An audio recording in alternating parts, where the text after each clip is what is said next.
Yo, Twitch chat. What is up? It's time to duel. Yes, soon anyway. we're gonna talk about some cards first. Cards came out today, so wanted to talk about some newly revealed cards, and then we'll do some duels, and then we're gonna do the Iksar AMA. We're gonna discuss that. Iksar did an AMA today. I thought we might do it live on stream since he did it a little earlier in the day. It works out nicely, and then I can do that video tonight. Probably put in some card reveals with it. I think a couple cards are set to be revealed tonight, but I don't think I'll do a review unless it's a legendary. Maybe then I will, but otherwise probably no review tonight. I think only 2 cards are coming out. They kind of look like druid cards. That might be that hunter card though. I don't know. We'll see. We'll see. Phil the Power, thanks for the tier 1 sub for 2 months. Yo, indeed. Rogue secret package looks fun. It does. Despite all the trauma on Twitter and Reddit suggesting otherwise. I'm not gonna get into that, but man. Hey everybody, Glass of Spiders, thanks for the 6 months. What trauma? It's good. I think actually the Reddit thread got removed, so I don't know. I didn't see it earlier when I looked. Maybe I missed it, but just certain Hearthstone influencers, you know, being unhappy with Rogue stuff and expressing it in a pretty aggressive fashion. That's all. Us lousy influencers as we are. We try to influence so many. Some people try to influence. I just want you guys to leave me alone. Ignore me, please. This was on Reddit the other day, though, which is pretty funny.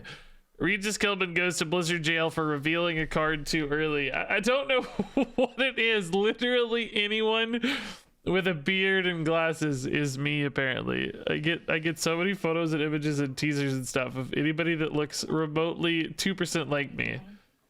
This was my response. At least I'm best friends with Prison Trump now. Oh my gosh, this is a very long cheer. Hold up. Whoa. I am thinking about all those people who grind achievements just to be above 30k. I am not there and not doing achievements just for the sake of achievements. Oh, I'm the same way. Yeah, I have not gone out of my way for a single achievement. I think they're a cool marker of like things that you did, and like, you know, a cool like record of your experiences and such, but I just don't see myself ever going out of the way to do them, you know. I actually almost think it's more interesting to see them as a organic measure, like, oh, did I ever achieve that crazy thing organically, as opposed to like I concocted a specific situation to make the number go up. So I like them in that regard. Just like, oh wow, we did summon 7 of the same minion in a single game, or whatever made up achievement, right? It's like, wow, that's crazy. How did we do that? You know, like I remember that, as opposed to like, let's build a deck. But you know, they can serve everybody different ways. It doesn't have to be that way.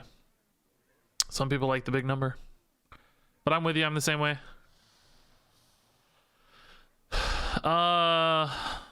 But hey everybody, what's up? A hype train is close. Oh my god, thanks to DeSantis D's 18 months. What do you guys think about this card, by the way? I love this mechanic. I think this is gonna be so much fun.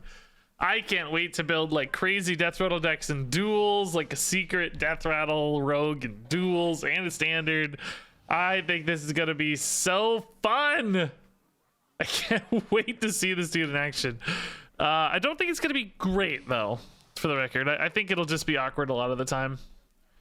This is one of those cards where it's just gonna be tough to make it a home run, but I still think it might get run some because it's not asking a lot of you. Its floor is, you know, 4 mana 5/4. It's not good, but it's not the end of the world. It's not like you have to completely warp a deck around it or create some crazy scenario for it. Sometimes you might just run it as card 28, 29, 30, you know, it's near the bottom of your deck, but you just need stuff, and you got some secrets anyway because you like the secret package, so why not? Halkias isn't going to be the thing I'm driving towards most of the time, but he occasionally might make some big plays, and that's worth it, you know? It's one of those like, sure, let's toss him in. Status with 200 bits, and TomTom with 1,000 freaking bits for the hype train. TomTom, wow. This is insanely early on stream for a hype train, but thank you guys. We are literally 5 minutes in. Grumpier with 109 bits. Who doesn't like the secret package? I don't know. I like it. I think it's really fun. Bahab, thanks to the 41 months. I don't know if it gets, like, I do not believe it gets summoned in multiple secrets. This was a question that came up on YouTube as well. Based on the wording, it says a secret. I think he only gets stored in a random secret, or maybe the first secret played, or perhaps any secret, but then once it's triggered, he only gets resummoned once. But if he dies with 3 secrets up, for instance, I do not believe he'll get 3 Halkias, based on the wording. I think it's singular. I don't know what the mechanism for determining which secret or when, or, you know, all that's a little more complicated, but yeah, I don't think you'll get 3. That would be insane, though. Oh my god. Now, on the same token, I think if you duplicate this death rattle and stuff, you'll get multiples, but I think you have to activate multiple distinct death rattles, not per singular death rattle. Does the opponent know which secret it's in? I don't know. If it's play order, they would know based on play order to some extent, right? But they wouldn't know which... If you had 3 secrets up, they might not know which one was first, but, you know. If they're able to deduce based on your plays and such, they might be able to get at least a little bit of control and influence over it. Thanks, Bahab, for the 41 months. Yeah, any double death rattle stuff, any death rattle copies, like that 2/2 dude. There's the objective that doubles death rattles. All that seems really fun. I do not think that'll be good to the way this card gets played. I think it'll be played in, like, just Temple Rogues that are running secrets and stuff, but it'll be very fun. Yeah. This secret is my least exciting. I really wanted to give this 3 stars today in my review. I gave the other one 4 stars, and I gave the secret synergy guy here 4 stars. So it's like, well, I think if I can't imagine a world where you're not running all of them simultaneously, right? Like, if you're gonna run these, if these are 4-star cards, this kind of almost has to be just by process of being included, but I do think it's gonna be the least interesting of the secrets. And I wanted to give it 3 stars for that reason. Honestly, I would have given it a 3.5-star rating if I had such a thing. Like, if I could give a card 3.5 stars, which I mean, it's my rules. I could if I wanted, but, you know, historically we never have. But that's what I would land it at, is 3.5. Like, the least exciting of the secret package. So, well, I mean, not exciting. Least competitive. I actually think it's really cool design. Looks really fun. I like the idea of the sack here, the Kidnapper sack.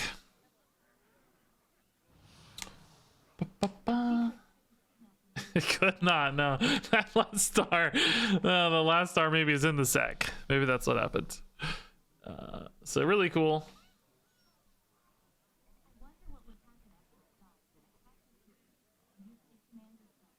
It dies and attaches to a secret, and you play Commander Smithy. Well, the way the weapon works, like the warrior legendary weapon or whatever, the way that was working, like objects remember their buffs, like the weapon / minion remembers itself. I wonder if the secret would remember. It's a really good question. Yeah. So this stores its secret in this stores its soul in a secret, and then you use Baron's Boy, who by the way is still in standard, which is insanely easy to forget. So you thief your way into a smithy, as I call him. Smythe is probably his real name, but I like to trigger people. Cannon Master Smithy, you burgle into Smithy, and then you transform that secret into a 3/3. Does that... Well, I don't know. It doesn't trigger. It doesn't trigger on board because it's, you know, if it's like killed. But if it's killed and the secret comes back, Does it still retain the soul or not? I guess the minion on board wouldn't really do anything, but once it comes back, would it remember that it has his soul stored inside of it? That's a great question. I don't know. It would be really cool if it remembered, but I kind of wonder if they really planned that. I don't know. I really hope so, though. I kind of want to see that happen. It's not that unlikely. You can discover cards, you know. You can pick or grab cards in Rogue that are available. That's available in Standard, so. I think it might have to be special coded in if they did it, because I feel like the secrets are kind of reverting zones in a weird way. I don't know though, they're both kind of on board. Like board and hero are kind of both outside of the hand. They're not in the hand zone, they're in the playable space zone. I don't know. Anyway guys, thanks for the early hype train. Thanks to the 400 bits there, Soul Kaiser and Bahab. I don't know if that hype train succeeded or not, but it's super early, so still greatly appreciated. Anyway, yeah, I like these cards pretty well. I'm excited to play this. It's funny, certain people hate Rogue lately, it seems. Certain prominent Rogue players, but it seems like my enjoyment for Rogue might be directly inverse theirs. I think we just have very different tastes. I like random generation, goofy Rogue. Like Rogue this last, couple months has been my favorite time to play Rogue, maybe ever. Because it's really open-ended, it's really fun, it's really random, which I greatly enjoy. The people who like a more refined, linear and really strategic style of play probably like it a lot less, So let's kick off a duels run. We're also gonna do Iksar did an AMA earlier tonight, which I want to do a video on. There were some interesting takes in this AMA, but we'll do this after the duels run. We'll do a duels run, then we'll do this AMA, then I gotta hop off and see what cards get revealed tonight, depending on the depending on the rarity of the cards. If there's a legendary, I might do a review.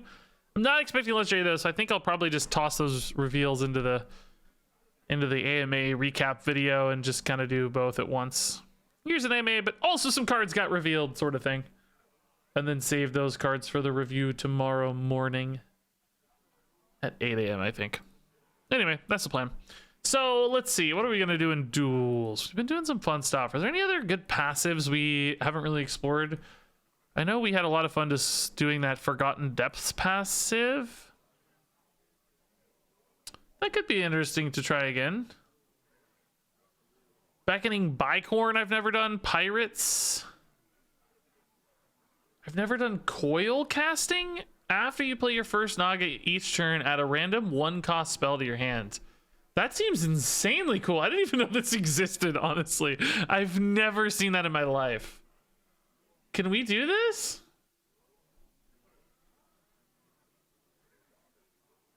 Here, let me just pull this up. Never done Coil Casting. Never done, I don't even know if this is it anymore. I feel like maybe they removed this. Edge of Dredge we tried the other day.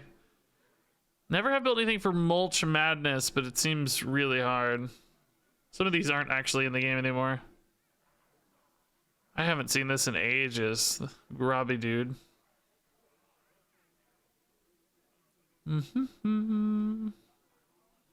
Natural Forest. I've always wanted to do that with like Druid, but I've never done it. Yeah, maybe we can do that Naga one. That seems pretty sweet, actually.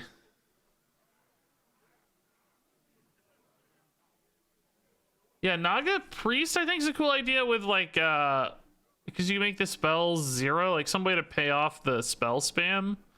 If you generate a bunch of spells, and then maybe some way to pay off the spells, right? So maybe Priest. I wish we had I knew you would pick me. Could do Druid. I knew you would pick me. I guess Priest is probably the best bet with Mind Tether. Just get a bunch of spells generated and then burn down our opponent. Drekthar with neutral? That's a neat idea. A lot of spells there, but no, I like Priest, I think. I like the spell synergies that exist in Priest, right? It's a pretty good natural fit. You don't care about that. It's kind of a neat idea. but not really. I think Void is just the pick almost always. We care about damage output, right? So let's take a Void for damage output. This is an old school deck right here. So I want Naga specifically as much as possible to support. I mean, I guess I'm taking literally every Naga, right? Just to get perfect buckets. Is this correct? Is this the plan that we want? That's a perfectly smooth curve. I love it. That looks fine to me. Give me that bell curve. I only have one spell at the moment though, so I don't, you know, I don't really. I need more spells, obviously, because we can't activate any of these. We have Void and Wig, so we got to cut something here to make spells. Probably a Zola. I'm thinking Herald of Light seems pretty weak. Baba Naga. I do like that it deals damage. I think that might be more interesting than a Zola. Zola plus Valish and stuff's cool, but Handmaiden's good. Crush Claw's good. We don't need Glow Scale and Priest. Actually, that's really bad. Scribe's fine. Amalgam's fine. Slither's good. Pretty nice. Maybe Zola would be the next cut, or Naga, these two. Oops, all Nagas. 2-mana Discover Naga? I believe that's a mage card, right? I think you're talking about a mage card. How do I choose my streaming times? I really don't. Streaming times choose me. It depends on when videos get done, which often depends on a variety of factors. Lately card reveal schedules. This afternoon I would have streamed earlier, but I did a sponsored video. You know, just depends. Some days the edits take a long time. Some days I'm responding to a lot of YouTube comments because somebody made me mad. I mean, it just depends, you know. Sometimes I'm hanging out on Twitter. Streaming is really only about maybe 20% of the job or less. I don't even know. Probably not even that. I'll be streaming a lot more though once there's new stuff. Once the new stuff fuels the content, right? Then it demands more stream. Like once the expansion hits, you know, we'll be doing 7-hour streams for like the first few days at least. Then probably some 4 and 5-hour streams and stuff. Right now is kind of the downstream period. We could do stuff like Radiant Elemental as well, right? If we're planning this path, and Lyra, but man, I didn't add any spells, which was the goal. Like these are both really good, but I need more spells, right? I need spells that generate spells specifically, so things like palm reading maybe. I don't think we have Renew, right? It's not in Duels. Is there any other cards that generate spells for me that are really good?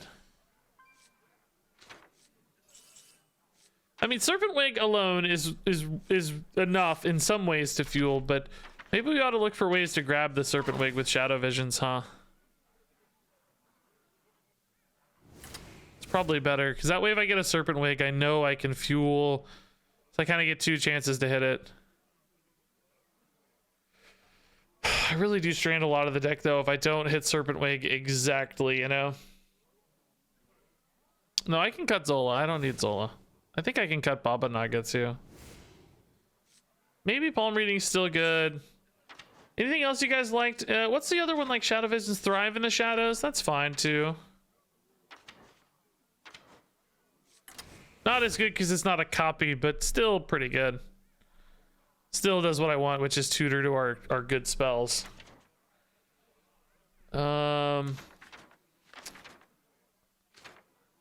Something like a Bless can be a good finisher for this deck. Illuminate's kind of decent. Raise Deads makes minions. These make minions.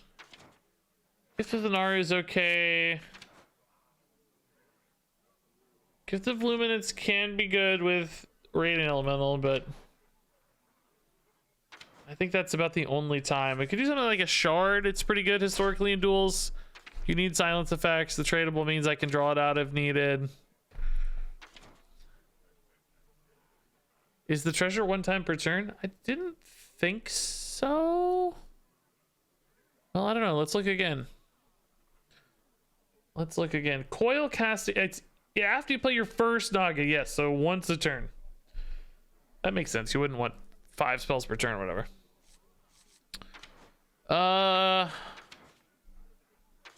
Thinking about just any, like, you know, you could do something like Dragon Soul, honestly, as another spell payoff, but I think we need more of the spells first. Yeah, currently Palm Reading is my favorite of what we have available. Leaning towards Palm Reading. Discover is good, Discount could be good. If we get more spells, this can go a long way. Kind of got a shadow spell theme here. I hope we don't lean too hard into. We don't really want to be that much of a shadow deck, but kind of interesting. Okay, let's try this. Naga spell spam priest. It's weird because this first game or two we're gonna be pretty bad potentially. I honestly don't even know if this is a tier 1 treasure or a tier 2. Is this a tier 1 passive or a tier 2? Feels like a tier 1 to me because it's not like super high tempo or anything. It's just a value generation. I've literally never seen this. I've never seen anyone play it. Play against it. Nothing. It's completely unheard of to me. This is basically non-existent as far as I'm concerned. Elusia versus Mozaki. Spells be the greatest. Okay, way too high cost here. We want to find Serpent Wings and cheap Naga, I think, first and foremost. Okay, Shadow Visions is good for sure. Void can definitely be strong early in a run. Can be one of those just like carries the game in its own right, you know? So this is always Wig, right? I don't know. I added a couple extra spells. Did I get too many? Oh, it's not always Wig, but it's always something that turns into Wig. Because I can either get... Oh, no, it is Wig always. Yeah, Thrive, Wig, and Palm Reading. Okay. That's fine. Okay. This is going to be insane now. I guess we go Slither Spear. I don't know. It's a little bit awkward mana here, isn't it? You don't want to go Queensguard first, really. I guess you go Slither Spear. Is this ever a counter spell, bro? My blood boils for war. I don't ever refresh, right? We hold. Again, though, not really the best. These Nagas are really expensive for this game plan right now. I need like Scribe to make this feel really good. Palm Reading instead. Can probably just go School Teacher here. Actually, this is a good Shadowward Void too, to be honest. Yeah. What do we think this is? Oasis Ally? I don't know. This is probably... I mean, we obviously might get better targets later because this deck seems to have some greedy stuff, but I don't know. It's just a good time to get it rolling because if they don't have an answer early, it's harder to answer early and then it just snowballs and snowballs because of the health gain, right? I think I missed a damage, but I wanted to test a Flame Ward. Okay. Hey, Grin Villain, dude. Wow, oh my god, so many cheers all at once. Grin Villain with the 500 bits. What do I think of the new archetype for priest? OTK buff priest seems inviable with no access to discounts. Yeah, I don't know. I think we just gotta hold tight for priest. Priest always seems like they got nothing. As you know, Grin Villain. I don't know. We'll see where it goes. MW Eggs with 100 bits. Who do I think's gonna win the home run derby tonight? I think Mr. Baseball Man's gonna win. He's my favorite baseball man. Do I go here? Just buff one of these up. I lose the Queensguard a little bit. I don't know. School Teacher's pretty good too. Let's just start with the School Teacher. It's fine. Studies. Yeah.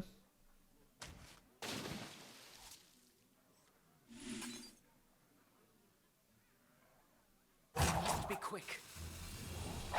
Mr. Baseball Man is really good. I just don't care about baseball at all, man. I'll talk about the NBA all day. I'll talk about professional cycling even lately. I've been super to the tour this year. Like, let's talk about that all day. Baseball. Yeah. Whoa, that's cool. Lady Nazjar, that's sick. That's really, really cool. Oh, Flurry hits these. Oh, come on. What a snipe, dude. Do I think Pagacha will win the tour? No. I think Jonas is looking both better and currently has a huge advantage. So, I mean, that third week can always change things, right? If Jonas peaked a little early, if his form is gonna soften up throughout the tour, then it's definitely not hard for somebody as aggressive as Pagacha to make up time. But currently, I think you have to say Jonas looks too good. It would be irresponsible, I think, to suggest Jonas isn't a heavy favorite. Ysera might be a nice bailout later. I don't really need an Azure Drake, right? So.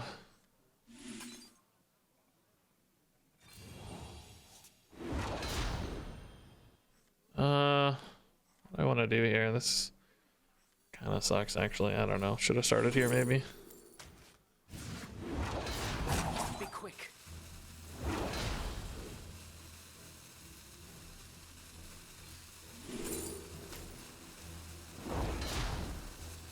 Tell me, Minnow.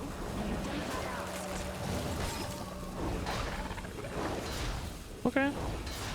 Maybe should have just used these. Actually, it's really close to lethal, but I guess not quite lethal, huh? I didn't have board space to play this guy, so that's not a thing. Okay, good turn. I mean, this has 10 health anyway, so I'm not like super stressed about it, you know? We did what we needed to do for the most part, I think, but... I don't have time. Planning any further Snap content? Probably not in the short term, but yes, for sure in the long term. I still play every day. I play a ton. I love the game so much. I just want them to fix progression, and then I want more people to play it, and then we'll talk more and more about more Marvel Snap. Okay, so we did not hit the thing that we giga focused here. Also, I just saw Bahab on Twitter asking about the Halkias Cannon Master Smithy interaction. That's really amusing. I guess we probably go Doorways, although I don't know, small backpacks is really intriguing, but I think discovering like off of these two cards in particular is just insane, right?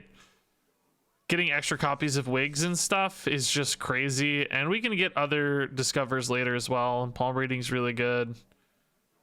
School teacher,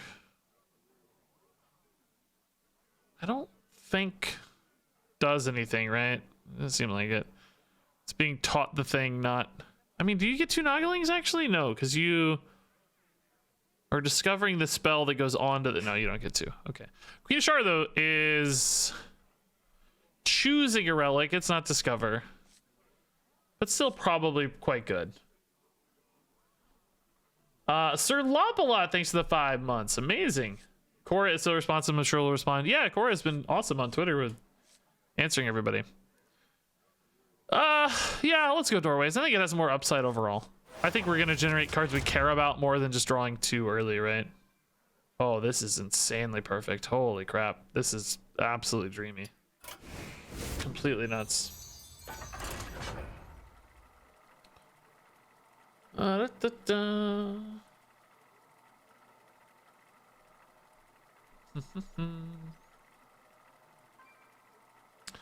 So they're saying, wasn't it lethal? Oh, I forgot about the pings. You're right. Maybe it was lethal. Oh, yeah, chat. Yeah, the 2 pings as well as the 2 buffs. Yeah, it probably was lethal. Yep. I honestly thought I only had 3 dudes on board. I saw the 4th one that was frozen later, and I was like, ah, shoot. We got a 4th dude. I didn't see the 4th dude until much later. But yeah, I love Marvel Snap, guys. It's so fun to play. The gameplay is, it's like just, it's boiled down and I inject it into my veins and I'm as happy as can be. It's all the crap around it, the progression that feels so bad to me. But the gameplay, oh, the gameplay is incredible, dude. I don't think we keep a Shara early, right? I think we look for better stuff. Is there ever a world where I put the Serpent Wing back because I really want to discover an extra one off Shadow Visions and thrive? Or am I just so happy to have a Serpent Wing early that I don't really care about that? I don't know. I think I can get extra voids and stuff. I don't know if we need to get an extra wig. I don't know though. Druid, dude. Just raiding elementals. I think I don't think this is enough to win like the first push, right? I think I need like crazy stuff in the mid game to beat Druid. I think I need to make like giant boards off Radiant Elementals. I think I'm gonna greed it. This is a bold call. Really tough to know what feels right. Okay, I got another one anyway. Cool. It solves all of our dilemmas, I guess. Cool. All right. We'll try to get the next one, I guess. What class would I add to Hearthstone? I would add a new class. I would add like I talked about like a tinker, like a mechanical gnome goblin tinker type class to Hearthstone. I think that'd be really cool. Yeah, let's not get greedy here. Let's just build the board out here. Squishy, I'm working. Fire and blood. Job's done. Right. I wanna go. I don't wanna hold. Like I obviously could hold or could play and not play the scribe and get more value essentially, but I want to greed a little. I'm hoping I top deck a cheap Naga here, but I guess I don't really have any, do I? It'd have to be like a Valish or a Queen's Guard, which probably aren't my favorites. So I don't know. We'll see. Since we got that Serpent Wig early, though, I think we want to make this first initial push until we have to back off and try again. Yeah, a lot of people want Monk. A lot of people want Death Knight, all of which are completely viable suggestions, of course. The Queen's trophy. I would be happy with any new class, frankly. I think they all sound cool. I mean, I guess Death Knight would probably be my preference over Monk, which is weird because I always liked monks in like Diablo style games. I always loved that monk kind of like I'm punching you a lot game style. So that's pretty fun, but I don't know. For some reason, I mean, let's go here, yeah. Okay, Queen's Guard's good. Good board here. Really nice pressure for turn 4. Like we're getting really close to lethals and stuff.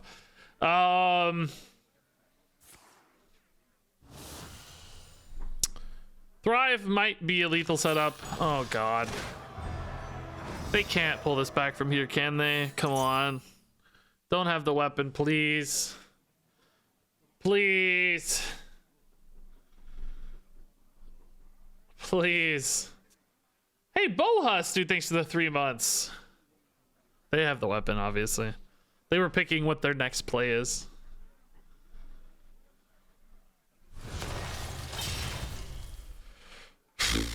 Well, you gotta win before turn 4, I guess. Turn 5, whatever, I don't know. Your wish is my suggestion. I just hate this so much. It's so bad. I mean, we're still in range, right? Because our hero power can pump out a ton of damage. It's just gonna be a pain, I think. Okay, how hard are we going at Queen's Guard here? I guess we make one reasonably sized Queen's Guard, huh? Do I want a Shadow Word Void as like a lethal push out, or do I just want a Shadow Visions to keep the Shadow Visions trains rolling? I actually, what I need to hit is a freaking Radiant Elemental. You know? Let's make at least one minion here that's pretty noteworthy. But this is kind of cool. Is this just the first? Yeah, it's just the first in a turn. So if I got a Radiant Elemental, I'm almost certain they'd be dead, right? This is so many crazy pop-offs. Yeah, we'll see. I can also void my own minions, remember? So if I get a big enough thing myself, I might just have a void lethal as well. Like hit and then just void my own dude, even if they don't play any.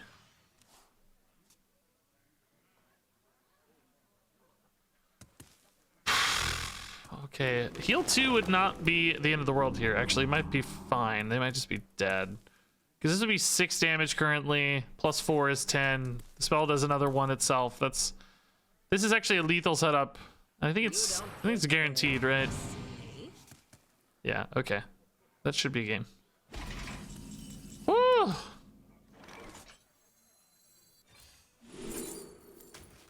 Off with the fins. Woo! Scary. Just in time, dude. I'm so glad we beat that.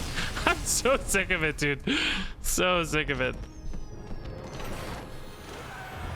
Good. Get wrecked, Druid. Why is that so laggy? Okay. Yeah, I think, well, I don't know. Mutating Injection is actually not terrible for us. I mean, we're good at buffing minions, but I think 0 mana spells just fuel us really nicely. And cards fuel us really nicely. Oh my god, this bucket, dude. I mean, this isn't bad either, honestly. That's intriguing. Even this is kind of okay, but this is insane. These Naga buckets, dude. You always get the Naga buckets. What's our best tier 2 passive? What is our best tier 2 passive?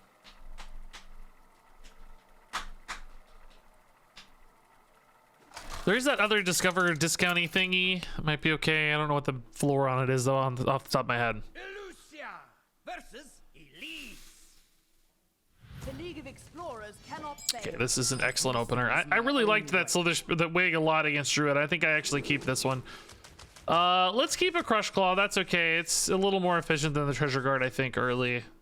But yeah, I like this pretty well. I would love actually another a second wig here would be so insane for turn 2, right? Completely insane. Robitussin, thanks for the 8 months, and Grin Villain for the 100 bits. Indeed, it was so cathartic to crush a druid. It feels very good. It feels very, very nice. No point in looking at your passive. You won't get the one you want anyway. Fair. Why target? Yeah. I mean, this one worked out pretty well. I can't complain with Open the Doorways. Even though it's not what we were looking for, it's still pretty spicy. As you saw with that Shadow Visions and Thrive setup, right? We were going to generate 1 million spells. Now imagine that with like a Radiant Elemental on board, right? With a Lyra or something, and suddenly you're talking about 80 billion damage off Mind Tether pretty affordably. So, pretty cool. Oh, Scrying Orb, yeah. Scrying, yeah, that would be very good. Yeah, you're right. Free spells and stuff is pretty chill. Is someone injured? Okay, do we go for the coin Slither Spear here to buff this up? I don't think quite yet, no. Well, let's think. Turn 2, I'm probably just playing...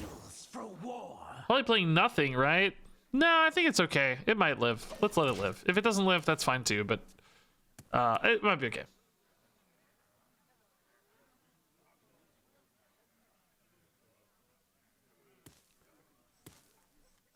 Would love another wig. We have 3 serpent wigs now, which is just crazy to think about. I don't know. We're fine. Coin Crush Claw is not terrible if nothing else. I would probably prefer to get a wig in, of course, but yeah, Coin Crush Claw still lets me trade. That's fine. We're kind of wasting some of these wig refreshes, but we're doing it for the sake of mana efficiency. I guess the one downside though is I won't be able to play a Handmaiden next turn because I'd still be at 3 mana. I would have to rely on a top deck next turn to actually fill my play. I mean, I guess I could tempo a 3/2. It's not the end of the world. I mean, this is drawing a card too. We'll be fine. We're drawing 2 cards by then. This will be fine. Yeah, that one's actually perfect. Okay. So now I can go wig, scribe, wig next turn on one of these minions, and we're good to go. For the Handmaidens, they'll then be at 3. Char will be at 3 as well. It's kind of perfect. Sticky Fingers makes this really cheap, maybe.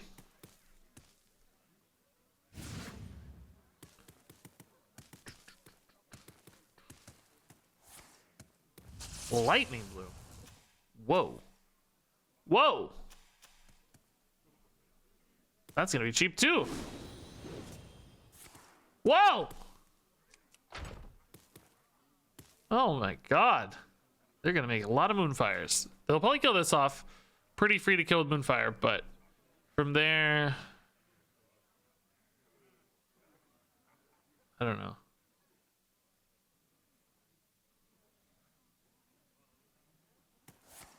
Oh. They get a Moonfire to use? Maybe they're saving the Moonfire for a burst combo later? We've seen somebody tease around with spell damage in this deck before, right? We did it with Malygos when it first hit and like owned, but since then, no. Oh. Okay, that was just gonna go face. I'm not sure. I might have sent that here. Whatever. It's good for us. Whoa, whoa, whoa. I think we save this Illuminate, right? I actually don't need it really right now, so I don't know if there's a lot of point in it. I might be able to proc a Lyra later, you know, or whatever, you know, a Valish. Or I might just need a card later. I don't need it right now. We'll decide when we get there. But certainly this 5/8's pretty nasty.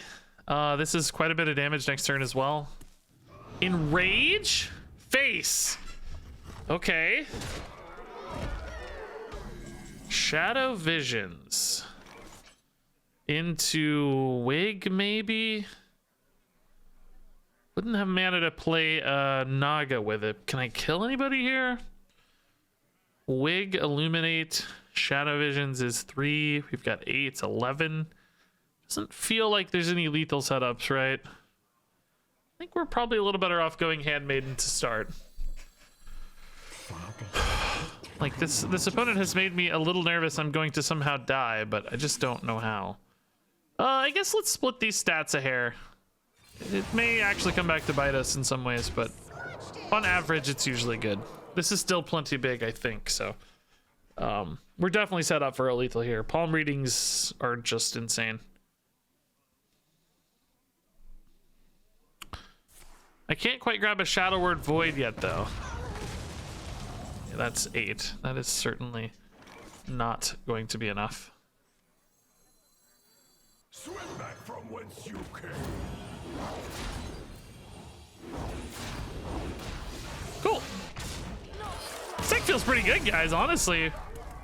The early Naga Smork plan is pretty good. Kind of just running over people. Oh my god. Yeah. 100%. Orb of Revelation's not that good because it's not less than 2. That's not going to help us much. We have a lot of really cheap spells. Oh my god, somebody called this. Somebody called it. Let's see. Okay. Here's the answer regarding the Cannon Master Smithy.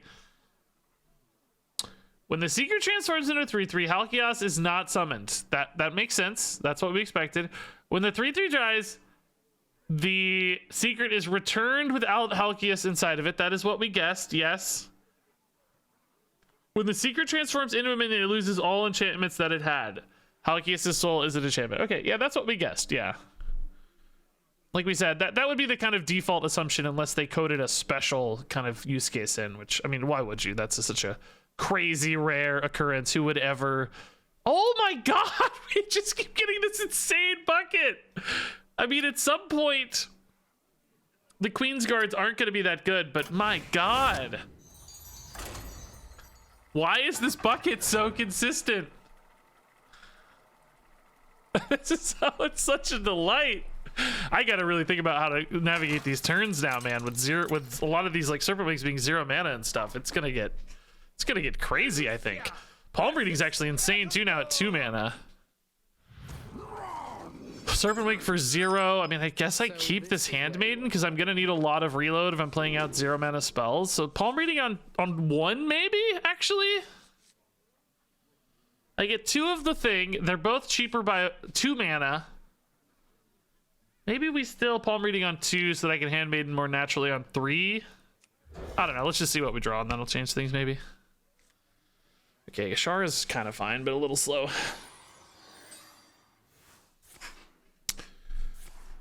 Alrighty. Would love a Slither Spear, man. Imagine that. Slither Spear, Slither Spear, Slither Spear.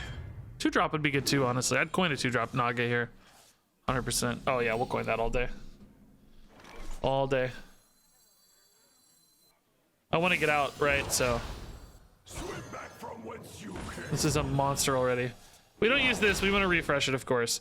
Next turn's Palm Reading. Turn 3's Handmaiden. It'll be active, of course. But get this 4/6 down, create some monster pressure. I guess if I got another Naga next turn, I'd play that with the Wig. I think I'd invest more into this minion for sure. So yeah, it's fine. We're probably just gonna go face for now, honestly. Palm reading could honestly give me some buffs too, like a power word shield or something, right? I love Armor Vendor, by the way. I miss Armor Vendor. Seems like it should be a Stormwind card, but Handmaiden again is great for next turn, but not so great now. Oh my god, are you kidding me?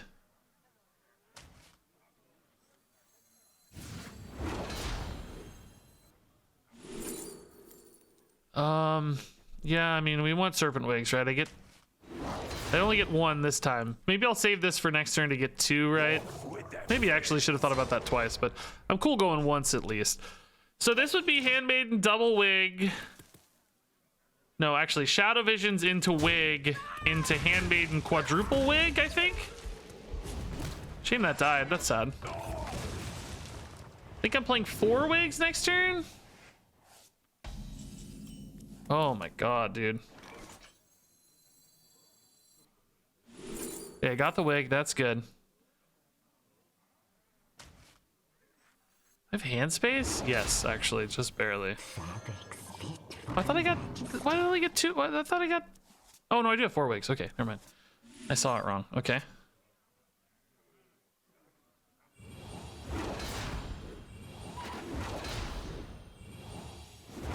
Dude, this is actually insane.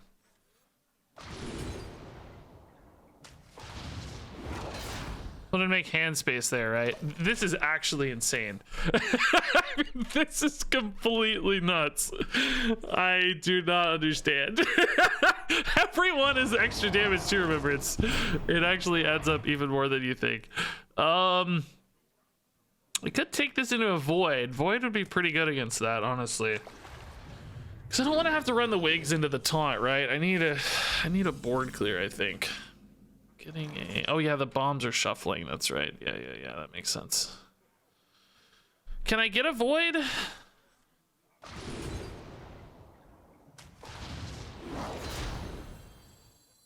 I would love a Void. If not, I'll play a cheap Naga and trade, but I would just vastly prefer to push through this without having to... Yeah, no such luck. Okay. Dude, this is one of the craziest hands I've ever seen. I don't know. I guess I want to split these stats a little, right? Just so that,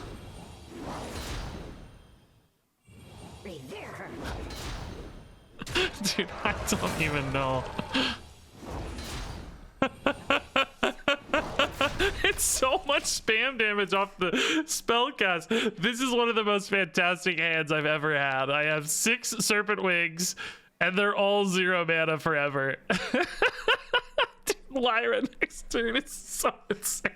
I actually don't want to play Lyra, though, because I'd rather have Wigs, right? I'd rather have Wigs, I think, so there's really no reason to play Lyra. Oh, Execute's clutch. Man, I really am not getting the face damage through that I want because I can't find my removal!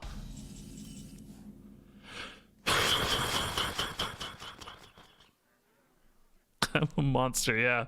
It's taking me too long to win though, man. I'm really stressed about it. I'm not Crip. I don't usually Photoshop myself into Wigs too much. I actually don't want to draw a card off this, right? I just want to cycle the Wigs here, I think. These taunts are being really a pain in the butt though. I mean, I'm getting a ton of damage off just the cycles, to be fair. Like, I shouldn't complain much that I'm machine gunning this guy to death, right? But I do wish I was getting to hit face with these gigantic minions at the same time. But let's not complain.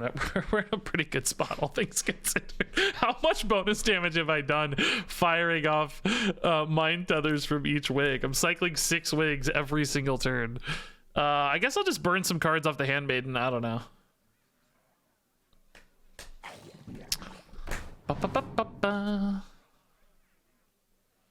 Okay, that's fine. You can hold wigs. I mean, I could, but there's really no reason to, right? They're coming back, they're free, and they deal a ton of damage when they're played. So it's just 6 free damage every turn.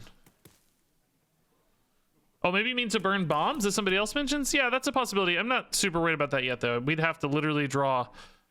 He'd have to gain armor, and we'd have to draw every bomb, and we'd still be well, I guess we'd be dead if we drew all 6 bombs, we'd die. But if we draw all 6 bombs, I'm retiring from Hearthstone. So it's another that's a whole other conversation, right?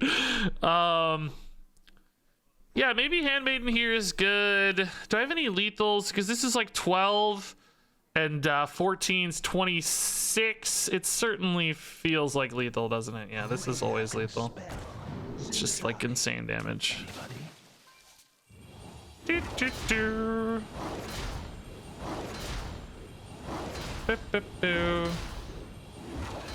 Oh no, did the stream disconnect? Oh no, you guys. Oh no, guys. I'm so sorry. The VOD has it, guys. I'm so sorry. I can't stop. The VOD has it. Be quick.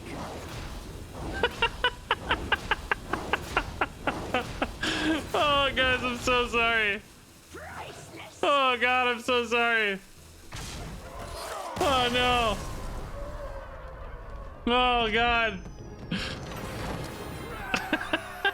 It's the craziest game I've ever played. And you guys missed it.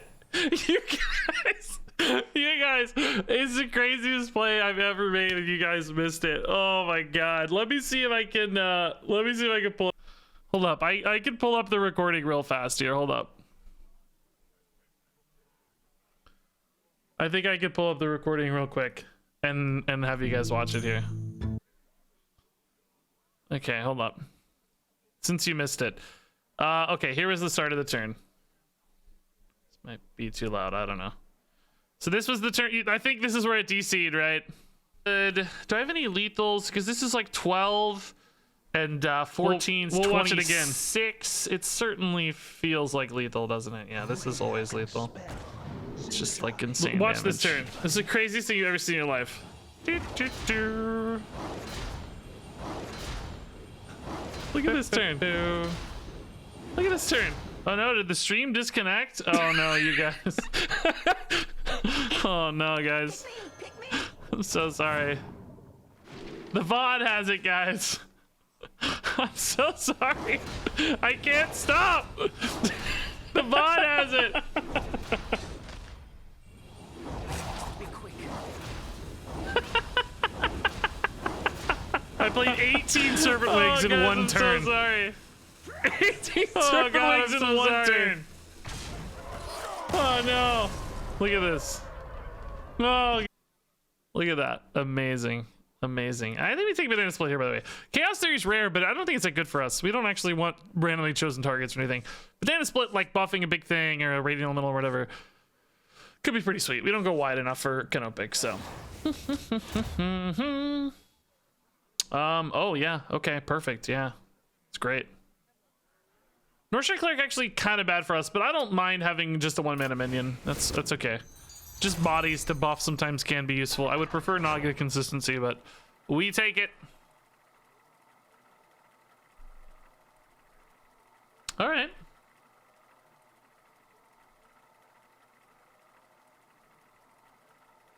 All right.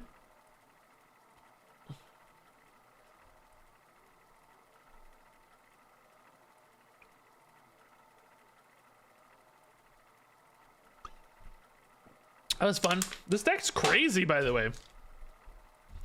This feels like an underutilized. Well, I don't know if it's just gonna be nutty buckets, though, maybe. And then Scrying Orb was pretty insane too. You guys, some of you guys are saying the stream is still doing weird stuff, but I don't think it is. I think it's. Oh, maybe not. I don't know. I thought we were up again. Did you guys refresh? Things my own way. Oh. Hold up. Whoa.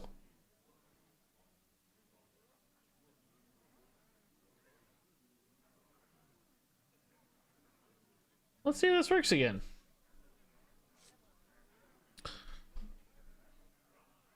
Oh my god. Working on your live stream. Huh. I thought it was working. The VOD viewers. The VOD viewers are going to be in heaven. You guys don't even know anything's happening. Let's try this again.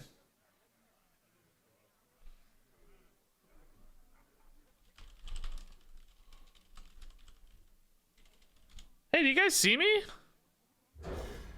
Guys, guys, guys, I thought I was live the whole time. I thought I was like, guys, I thought I just disconnected for like 5 seconds. It said it was working. It obviously wasn't. I loaded up the replay of the last game to show you guys that what you missed. I gotta do it again. I showed you guys the replay, but I wasn't live. I'm an idiot. I thought I was live. I tried to show off the replay, but nobody's there. Oh my god, dude, this turn might be insane. Well, I guess we start here still, right? Shadow Visions is gonna go to 0.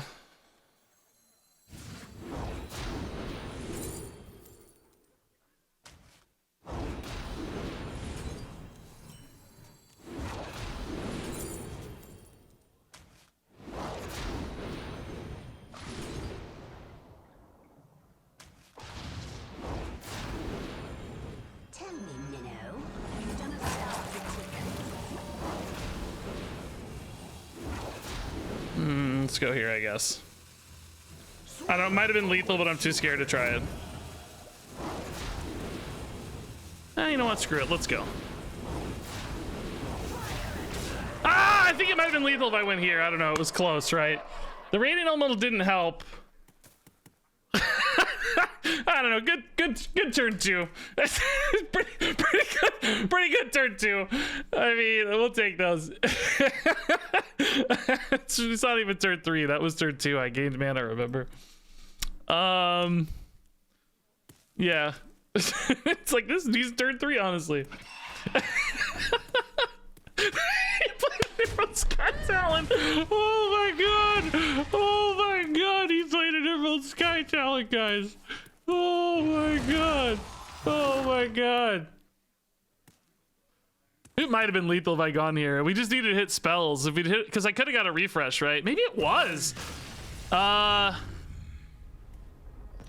I spend mana on a spell? It might have actually been a lethal if you'd really taken the time to count it out. I'm not gonna bemoan that lethal, obviously, because, you know, whatever, who cares? It worked. We're not upset about it or anything. But I think it actually might have been lethal if I'd played, because I would have gotten. No, I guess I took a refresh on the wigs anyway, didn't I? Yeah, because the guard refreshed the wigs anyway, so I did use all the wigs I had mana for.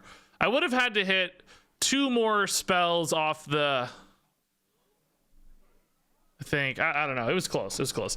Anyway, I loaded up the replay to show you guys the last game. I thought I was live. The streaming software said, "Oh, you're back" or whatever. It seemed like it was live. I wasn't really watching chat too closely, but I loaded up this replay for you guys. The game that I DC'd during and played it on stream, right? So if you're watching the VOD, this is not the third time you've seen this. Yeah, maybe Handmaiden here is good. Turn 6 last game. Do I have any lethals? Because this is like 12 and 14's 26. It certainly feels like lethal, doesn't it? Yeah, this is always lethal. It's just like insane damage. Watch this, dude. 18 wigs in 1 turn. Look at this. Oh no, did the stream disconnect? Oh no, you guys. Here we go. Here we go. Is it too loud? Oh no, guys. I'm so sorry. The VOD has it, guys. I'm so sorry. I can't stop. The VOD has it. 18 Serpent wigs in 1 turn. For lethal last game. Oh, guys, I'm so sorry. And you guys missed it. Oh, God, I'm so sorry. Oh, no. You missed it. There you go. Oh, God. All right. Dude, this is one of the craziest decks I think we've ever played. This is actually nuts. Wispy1, thanks for the 5 months, man. Welcome back. Welcome back. Yeah, Scrying Orb actually made this deck broken. Yeah, I'm not going to say we're going to win every game or anything because we could have some dead hands, but when this works, it is quite possibly the most broken thing we've ever done in Duels. I don't say that lightly. This actually might be the most broken deck we've ever had. That's a high praise. I'm calling the police. Yeah. I'm definitely not in 0-3 jail, but they need to arrest me nonetheless. We are committing war crimes against Hearthstone. I guess Royal Gift is probably my favorite. We don't really go that wide with minions, but it's just a nice buff. I mean, is it a nice buff? Comparatively, it's 3 mana. I don't know. Sow the Seeds is at least cheap. I don't really like any of these, to be honest. Royal Gift is definitely the most focused on our game plan, but like a 6/6 buff or something. I don't know. This is just free, which I like. I like that this is free.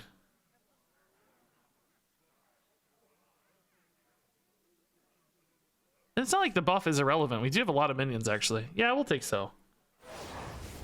I think getting an expensive card could kind of screw us. This isn't a terrible bucket, but it's not better than what we have. We want Naga consistency to the max. Yeah, that was turn 2 last game, guys, by the way. That was a turn 2. Kind of nuts. Kind of insane. Surprised I haven't seen this kind of deck pop up. I guess Khadgar's is pretty hard to get though, right? It may not work nearly as well without Khadgar's.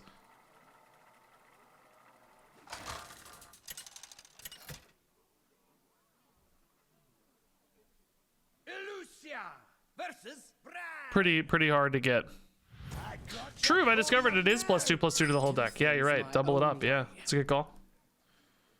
Okay, this looks really good to me. We'll go Mindpocalypse, Queen's Guard, Serpent Wig, and go from there, I guess. I don't think I need a Lyra, though. I think I want more Wigs, more Naga, more stuff there. You can go Illuminate to make this even bigger, I guess. Let's start with the Illuminate, actually, so we can pick what we draw off the Mindpocalypse, I think.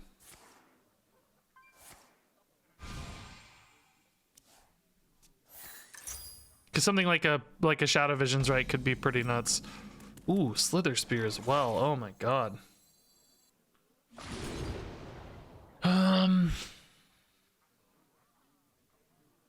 Yeah, Elemental doesn't actually help me here. Do I want to put this in, or do I want to coin a Queen? Just play Queen's Guard. No, let's save the mana just in case. I think Queen's Guard is fine.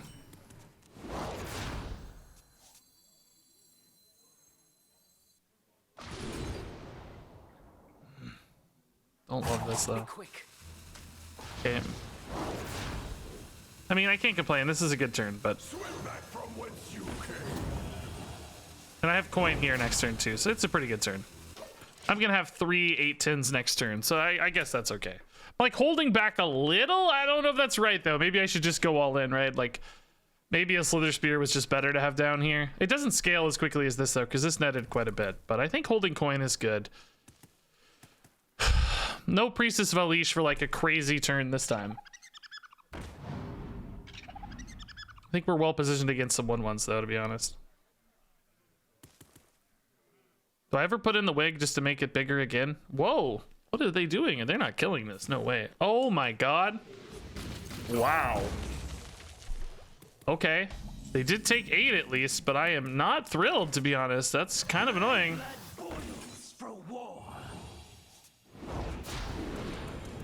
Next turn I could coin an Ashara, but I need a Wig first.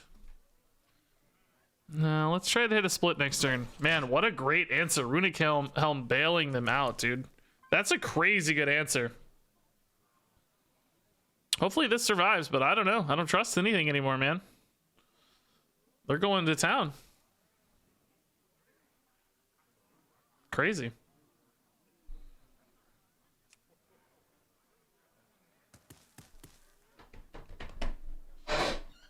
Yeah, that might. Yeah, it may have been the only Death Knight card that didn't lose the game. That's a good point. Yeah, I kind of agree. Yeah, I don't know if anything else would have gotten him there. I guess Doom Pact eventually would have caught up, but they probably would have taken so much damage that just our random spell stuff would have killed them eventually, because Mind Tether is so insane. I'm happy though. I'm glad we get a game, man. Let's do it.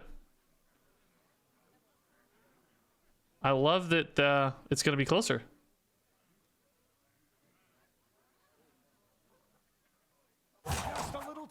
You can see this deck will get worse over time, by the way, as we hit like more and more awkward hands and stuff. It's gonna get worse over time. This is a kill on this too. Just trade pig. Or that. Whatever that is. Oh yeah, even better. 0 mana. Oh no, not 0 mana. Targeted. Never mind. That works too though. Draw a card along the way. Ah, Sow the Seeds kind of sucks. It does mean I can get a Queen Ashara down, I guess, which is definitely going to be worth it. I don't want to take too long here on the Ashara.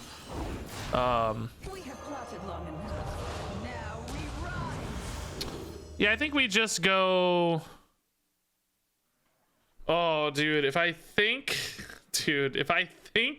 Ashara lives, Ring of Tides is actually kind of insane, but so is Colossal Banana Split, right? Like, that's also insane. That's 3 mana. I couldn't go Banana Split on the Colossal right away. God, Xalatath is also kind of intriguing, actually, right? We're what? That's another 10 damage. We'd need 15. I don't think I'm on 15 damage worth of spells yet. No, I don't think it's ever Xalatath. Be quick. I kind of like this. I don't know, but I think a Colossal's like the safest bet. And I don't even hate this because it draws, you know? I'm going to take the Colossal for now.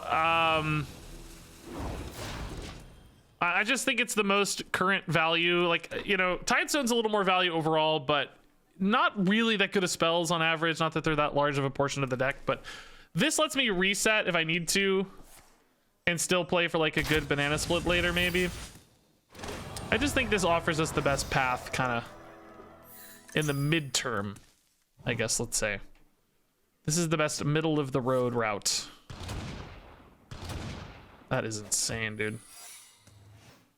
Do we think this is like an explosive trap, a freezing trap?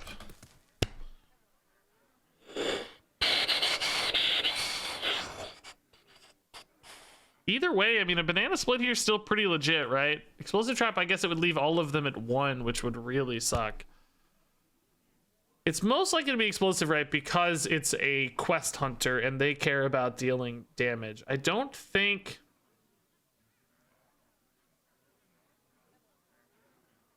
I want to play even...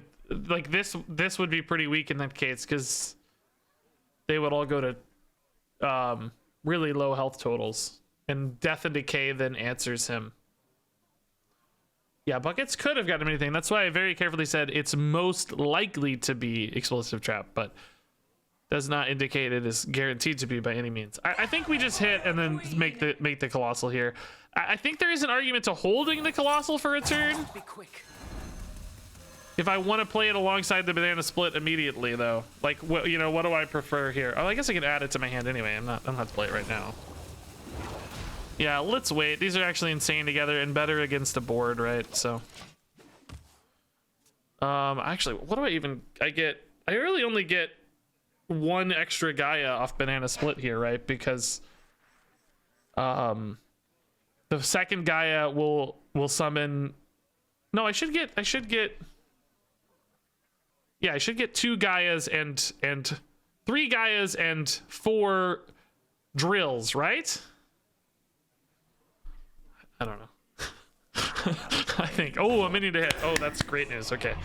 Excellent news. Oh, man, I wish I had been buffed. I didn't try to play it in that order.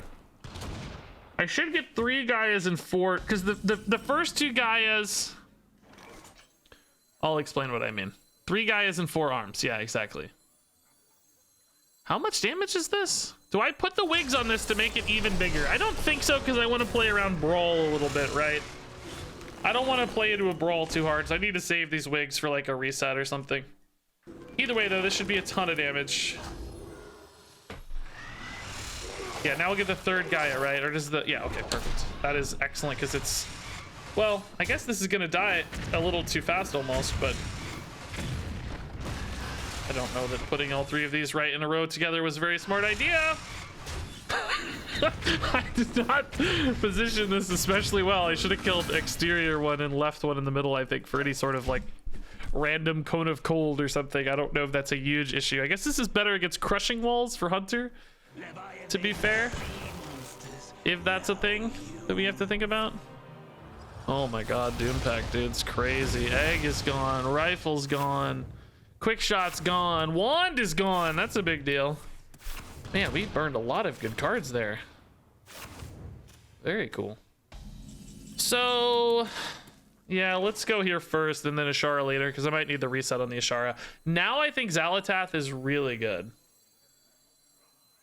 Would have had two other drills if you traded first. Oh, that's a good point, actually. Well, no, I would have lost damage, though, because I needed all three Gaias on board to maximize damage. He'd be, like, 2 health higher, right? Which I care more about damage than board, because we kind of assume the board's going to get cleared. Sorry, Squishy, I'm good. Either way, let's activate the Ashara. This is still a monster minion. That's fine. Still good damage output here. Yeah, now Xalatath is actually maybe just lethal. We're gonna get well, I can't equip the Xalatath quite yet, I guess. It's 2 mana, right? But should certainly set up a lethal anyway. As long as I don't die in the meantime. Death Coil. Piercing Shot. That's good, man. He's answering every board so well with quest stuff. A little worried about being dead soon, man. This can pump out crazy damage. He's probably playing Tavish next turn. I don't think I'll die next turn if he spends 5 mana on Tavish, will I? I don't care about that at all. Oh, I do care about that. Wow. Are you kidding me? Oh, it's only 3. That's not so bad, I guess. That could be worse. I mean, it's a little worse for me, but not the end of the world.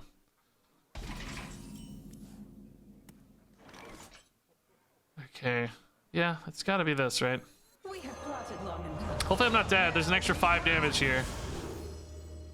Does Tidestone or Tides ever give me lethal here? Can I ever get to 16?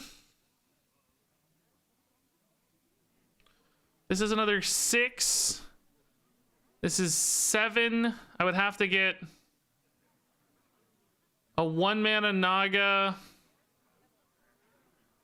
No, I don't think so, right? I think Xalatath's a better setup. Just gotta wait till next turn, but hopefully I'm alive. There might be some lethals available if I think like if I was at 12 health here, I would play for a lethal. I'd play Tidestone and try to hit lethal, right? But I think at this value, we're gonna be. I mean, it's not impossible, but he's got to spend 5 mana still on Tavish, so I don't think we're dead if he spends 5 mana, right? 4 mana is pretty hard to deal with. A 26 hit or 21 remaining, I guess. Not impossible though, honestly. Not impossible, I don't think. Duels can do crazy stuff. Is he going for it? No. Okay. That is certainly fine. This should be an easy lethal now. This is 6, yeah, it's guaranteed. This game was close, dude. This game was really scary and close. He did a great job answering us early. Really, really hard fought fight, man. Great runic helm value. Crazy obliterates, crazy death coils, crazy doom packs. I mean, he has definitely given up all of his deck, but it's okay. That happens.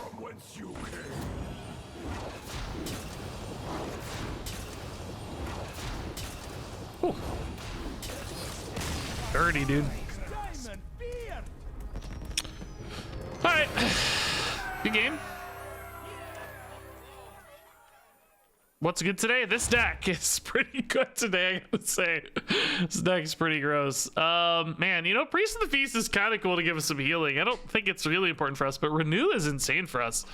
Discover a spell. It's 0 mana. It gets me 2 of it. This is some good card draw and stuff, but I don't really love Doomsayer much. I don't really care about this much. Might take this. I don't really need Darkshire Alchemist at all. But I like the other 2 cards okay. I mean, Priest of the Feast, you know, it's sort of a backup plan, I guess, sort of a hedge. But the renew is really good. Renew is a lot of value. Alrighty.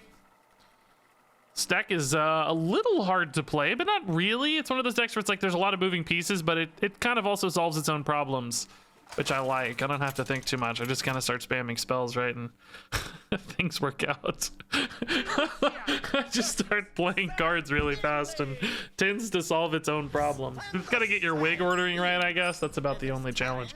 It's weird. I don't even think I want Radiant Elementals, right? I just have Khadgars, so it's like Radiant Elemental is pointless. I think the same can be said for Lyra. I mean, this is a cool combo on turn 7, but I need early game. I want to overwhelm. I want to smork early. I want Valish, my Apocalypse, Scribes, Wigs. You know, I need fast openers.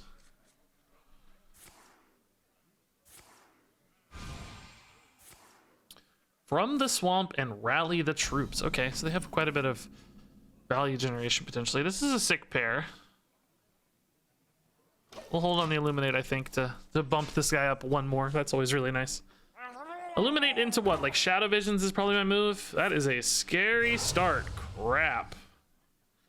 That is one of the few things that can contest the Queen's Guard really well here, I think. Shoot. Apocalypse is probably the best bet for me, right? Yeah. Gotta go for that big old mana discount, man. I think we still have to do this. Do I ever put in a second wig? I mean, if he hero powers, this doesn't get buffed. So that's only 5 damage. If he buffs, it doesn't get a Wind Fury. If he plays a minion, it doesn't get Wind Fury. So I think it'll be okay on its own. What did I take? My Apocalypse? Yeah, that's a good pick. Draw 2 is really important. I don't love giving them cards either, but I think ours will still net more overall advantage at the same time. Does he hit? Oh, I'm an idiot. The Mermy summon. Oh, it does kill it. But that's okay, I guess, if we go 1-1. At least it dies. Forgot about the Mermy summon. You jerk. Do we take Wigs here? Yeah. Yeah, Wigs are still better. I get 2, and then I can buff this up a ton. Sorry, Squishy, I'm working. I think I actually buff a Cleric too, right? Want to split out the stats just a little here. Yeah. Now Lyra. I mean, I might Lyra just because I need board and cards. I mean, obviously a Naga off the top would be a little bit preferable maybe, but I might just need that to happen to stay in the game right now. I guess my best draw is what, like a, I don't know, Crush Claw. Maybe I'd give up 1 wig to activate a Crush Claw or something. Handsmaiden.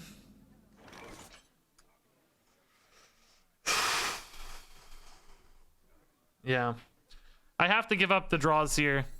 I think the Wigs are better than the average card I draw, right? Because the Wigs can fuel Lyra next turn. So I think I give up 3 draws for 3 Wigs. I think I'd rather have 3 Wigs than 3 new cards. Because Lyra is just so good. He's setting up a Mutanis? That's okay if so. Wouldn't be the end of the world. We'd lose the Lyra, but... I mean, that's a pretty hard read in duels. I mean, standard, I think you could maybe make that gauge, but I don't know in duels. But again, even if it does, it's not the end of the world. It's fine. Right away.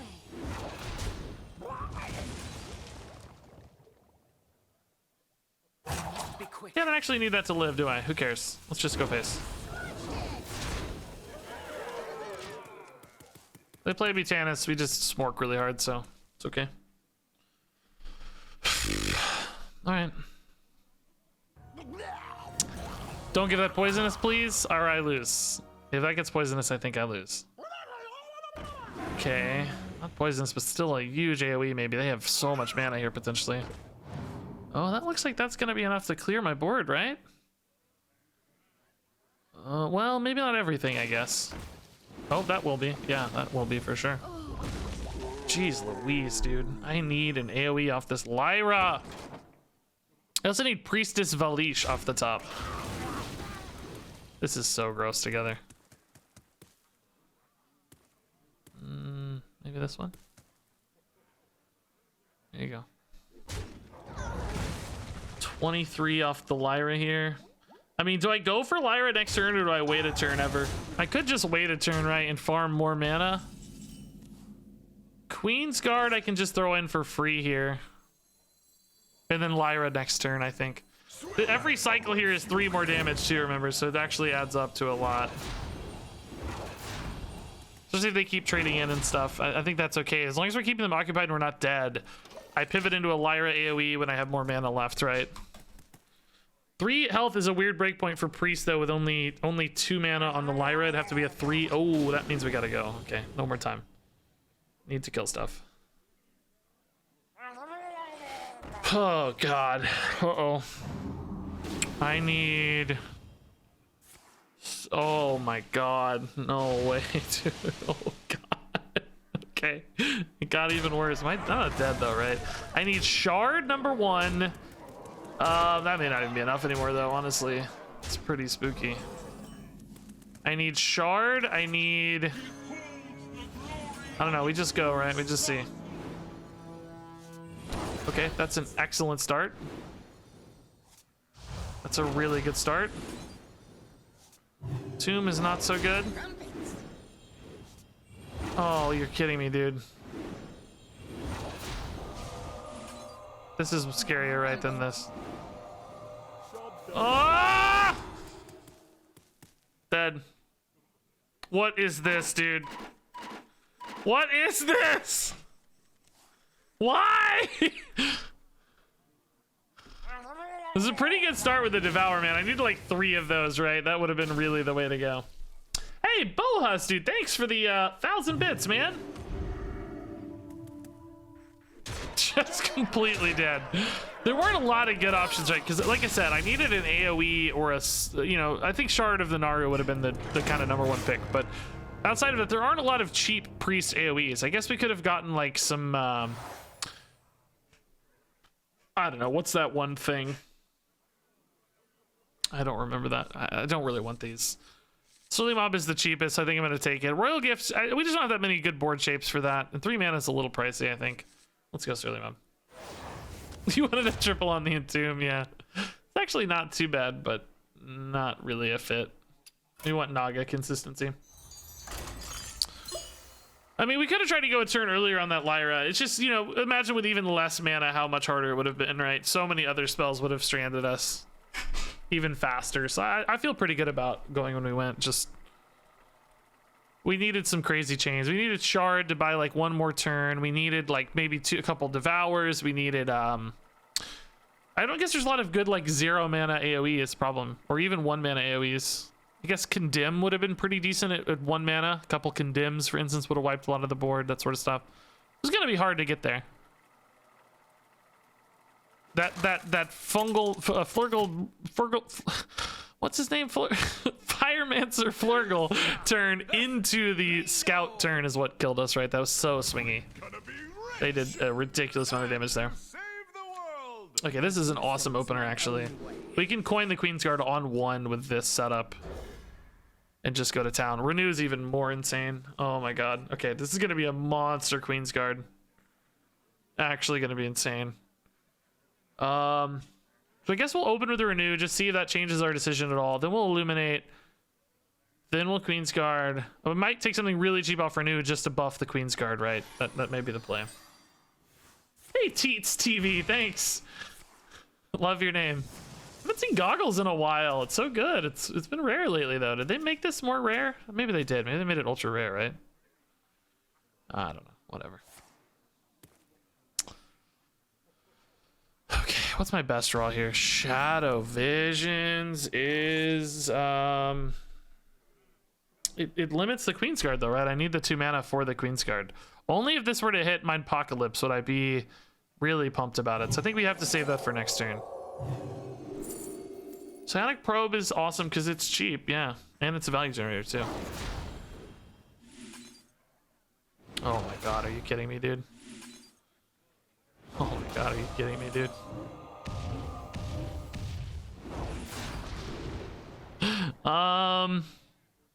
Yeah, cheap Void is seemingly quite good, right?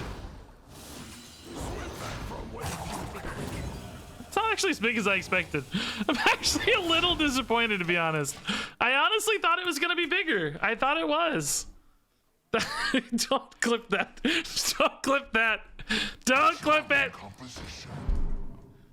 Don't clip it. Get it out of here. That's great for my Shadowward Void I just picked up, by the way. Man, really insane. Yeah, the wig's not active, I guess. Let's go for the Apocalypse for now. Giving them a lot of mana to react, I guess, to be fair, but really wanted to hit a Naga here. Okay, that's good. The Queen's trove is forbidden.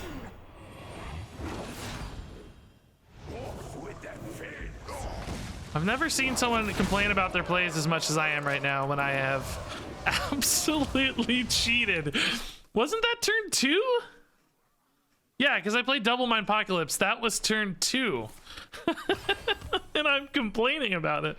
I'm actually salty that my turn 2 was weak and this was it. This was my turn 2. What have we become? Oh, that's a really good answer though. Man, that's really nice. Getting some good goggles flow here too, honestly. Let's wait a minute on the Lyra, right? I mean, do we ever just Blizzard this? It's not really doing a lot, but it's also like we're in a good spot with these things dealing damage. I don't think I have any lethals yet here. Maybe Blizzard's better against scary boards, right? This is not exactly a scary board, is it? Probably better off just waiting. That's insane with Lyra later. Yeah, maybe just keep one of these alive, right? That's kind of cool. Keep one of these alive. Let's not lock out the board here. I don't think there's any lethals with Valish, right? It's like 2 more wigs. No, I don't think so. Maybe, but not gonna stress about it. I honestly might have been. I don't know. Only 1 more Naga, though. I don't think so. Okay, this feels like lethal. I haven't really mapped it out yet, but yeah, maybe not though. I don't know. I gotta maybe get a good Lyra hit here. I go Queen's Guard, wig. That's 2. Valish is 2 additional mana. I don't really. No, I don't think that's it, man. Let's go Lyra then. Well, Lyra breaks my chain though. Whatever.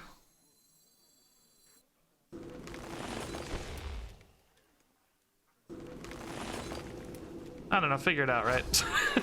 It's just, I don't know, figure it out. Deal with it, I don't know.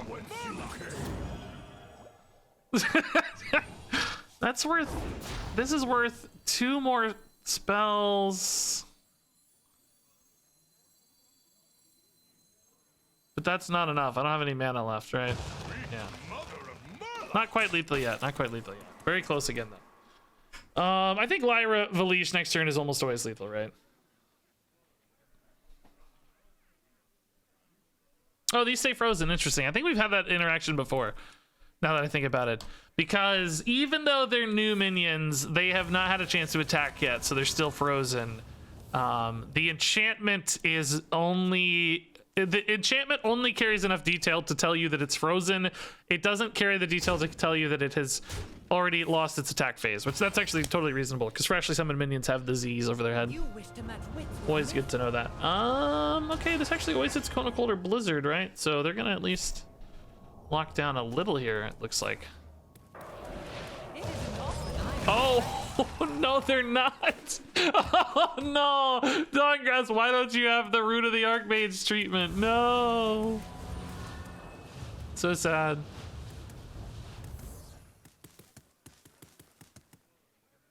Poor Varden. Love that we get to watch the whole animation, too. Cool. Just wonderful. Wonderful.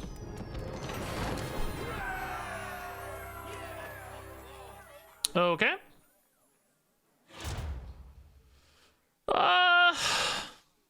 Well, it's cheap spells. I mean, I like Thought Steal, but it's never spells always, so. Yeah, these are cheaper, probably better for us. I mean, I don't know what to do with Luminous Geode, but it's a cheap minion. Sometimes that's enough, right? Bless is pretty cool for us, I guess.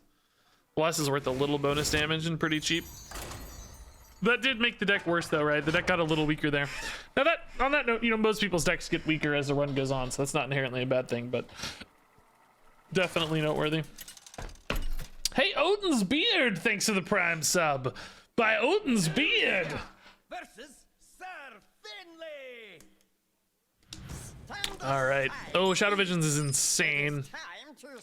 Oh, Wig is insane. Let's look for a cheap Naga though, I guess. This one's not that expensive, but I really want a cheap 2 or 1 mana one if I can. Okay, Radiant Elemental, I mean, if it were a Naga, I would be in hog heaven. It's not, but I feel like I might have to go anyway against Murlocs, but they have Poisonous. It's really nightmarish for me. Dang it, that's really, really good. Poisonous Murlocs is so insane for us. I don't know how to beat it. Okay, we're gonna maybe have to be a bit more of a control priest this game. I don't know if I can win. I don't know if I can beat these. Yeah, we may have to pivot this game a little bit, or at least bait out. I don't know. I need to get ahead enough on board that I can like take trades and then still have a minion left that I can bounce off of, right? Like I need to be basically an entire turn ahead, maybe. This is gonna be tough. This discovers 2. Oh, Shadow Word Horror is pretty intriguing. Shadow Form, I don't think I really want, because I might also just be able to race. Yeah, Horror, I mean, it's not great yet, but you have to imagine it's gonna make some sense at some point, right? Okay, let's wait. We're definitely taking a different line this time around. It's pretty wild.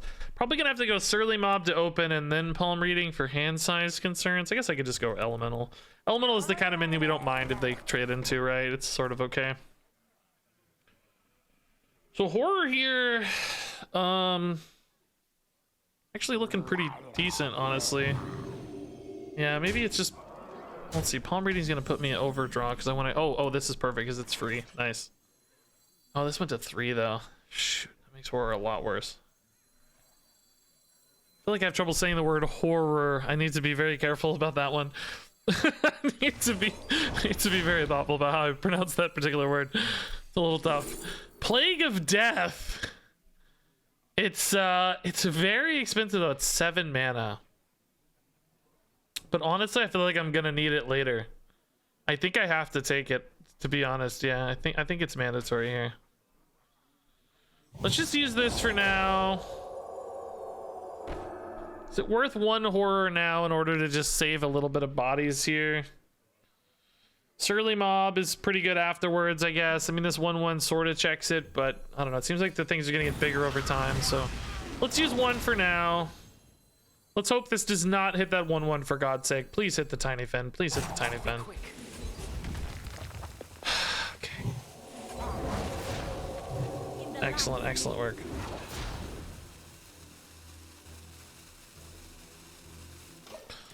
I don't know, guys. This is, I mean, I play one of these on turn 6. Can I get to turn 6?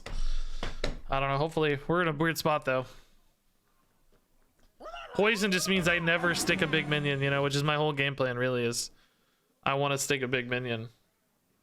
That 1/1 hit really sucks, dude. We had a good 2/3 hit there, and it whiffed completely. Da, da, da. Yeah, if this were cost-based, that would really help. Yes, absolutely would be better. These would all be dead. That would be a delight indeed. As it stands, I mean, I don't think I can use a horror on that. Let's start here. Can at least buff this up enough to make them think about it a little. Ritual's kind of decent because, well, I'm not really going to have a minion, though. Velens doesn't really do a lot for me. Circle doesn't really do a lot for me.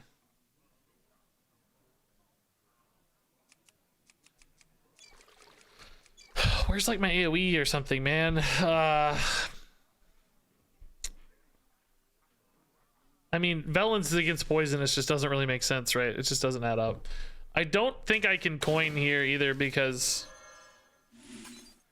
Oh, I do get 2 of these. I forgot about that. That's actually pretty sick. I didn't think that was going to happen. Remember I talked about that. I wasn't sure. I think I have to coin a Plague of Death to even be alive later. But will I even be alive next turn is the real dilemma. Like, I don't know.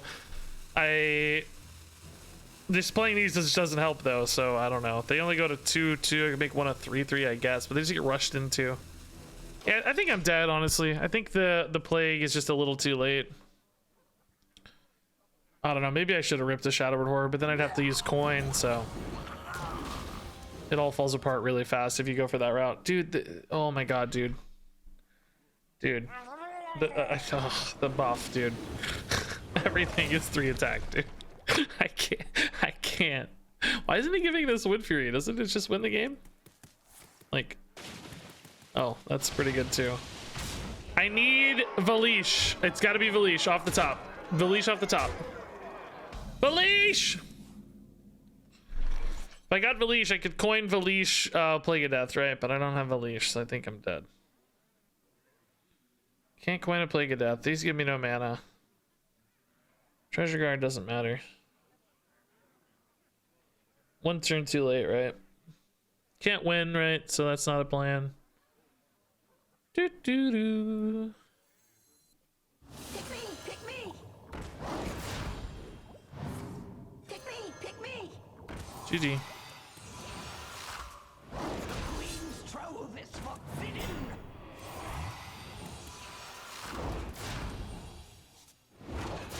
GG. Man, playing that sucks. All that can beat us is Murlocs, by the way. That's the only thing we lose to, apparently. This was particularly tough with bees. You know, if they hadn't had Band of Bees, well, we would have tried to do this game. Although I don't think our hand was perfect for it. We would have just tried to make a big minion, right, and force them to trade into it. Otherwise, they risk dying. So, you know, just play Radiant Elemental, buff it a bunch, and then hope that wins. We didn't really have the Nagas for that, though. So instead, we kind of pivoted because the bees were just so crazy. That is so gross, dude. That's a great. That might be a 12-win deck. Actually, they have an insane consistency because of Ladle, output because of bees, a super high power with bees. Flurgle, right? That's always such an insane play. Top Hat is free, but a little low value. I'm starting to worry about value a little more as we move on here because thinking about Sidekick maybe. 4 mana is a lot though. Nah, maybe that's still fine.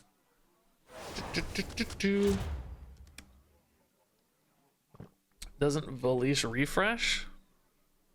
Oh, maybe you're right actually. Yeah, maybe Voyage wouldn't have helped. That's a good point. Yeah, I think you're right. That wouldn't have done anything. Would have only refreshed us to 6, huh? Yeah, we don't need this.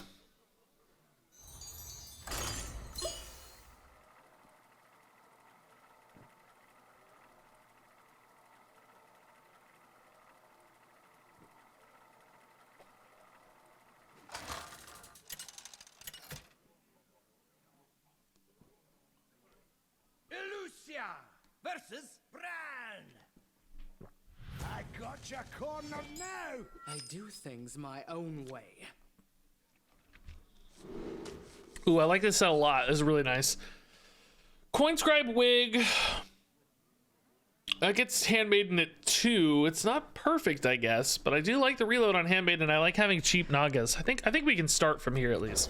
Lyra feels a little too late game. I want another cheap Naga maybe. Yeah, Northshire's not very good. Maybe we still Northshire on 1. See what we draw. We can't get too far ahead of ourselves here. I really would like to get some stats and play right away though. These old bones Oh just keep moving. boy. Yeah.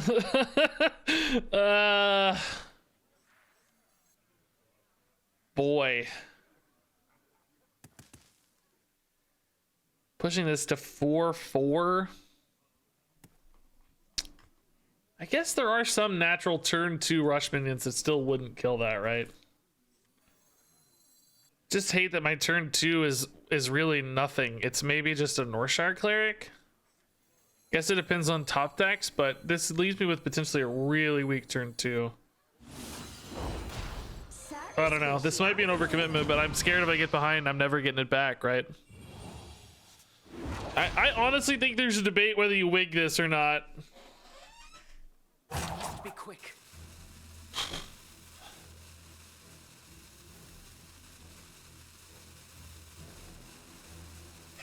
I guess they always, by the way, special delivery probably always me. I'm gonna wig this.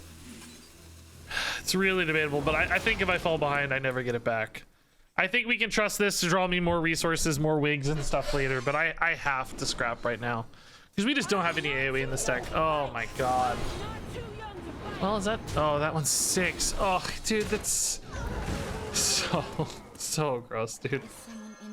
Okay, our deck sucks. I thought our deck was insane, but we keep running into all these crazy tempo starts. Like, this is such an insane tempo start, dude. I don't think I have any recovery for this. I think it's gone. I think we just lost. Oh my god, dude. These are so gross, dude. The way this stacks up. Oh my god. So brutal, dude. I don't know what card I have. Surly Mob is not the one. Let's go here first and see if I can't find some just absolute miracle. I don't know what it will be. Valish is not really the one right now. Oh my god. Yeah, it's true. We aren't getting our insane tempo. That's, yeah, like I said earlier, our deck keeps getting worse and worse because our Naga consistency goes down. Oh my god.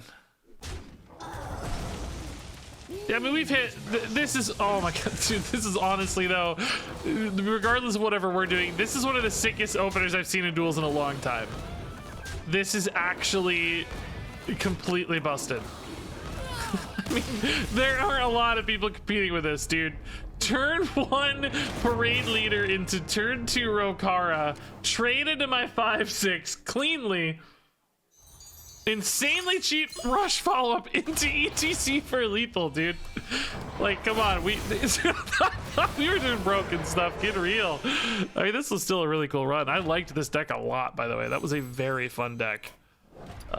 Win or lose, that was a really cool deck. What am I doing? I thought I was opening packs. Okay.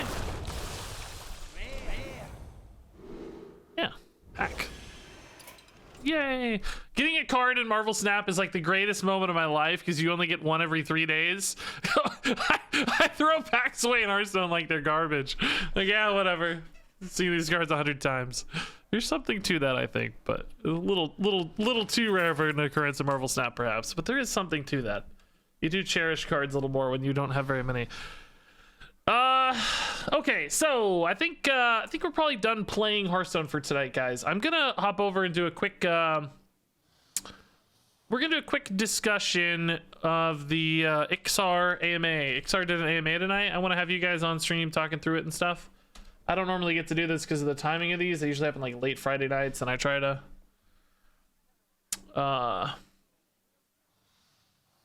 do them like early Saturday morning, so I don't ever get the stream input. But tonight, since he did it earlier in the day, I can have you guys chime in with your thoughts and your takes on the Iksar AMA, which will be awesome. I don't see you guys though. Oh no, you're supposed to be there. Type, people, type. Is it working? Oh, it is working. Okay. Cool. Seem like the kind of guy who likes Marvel movies.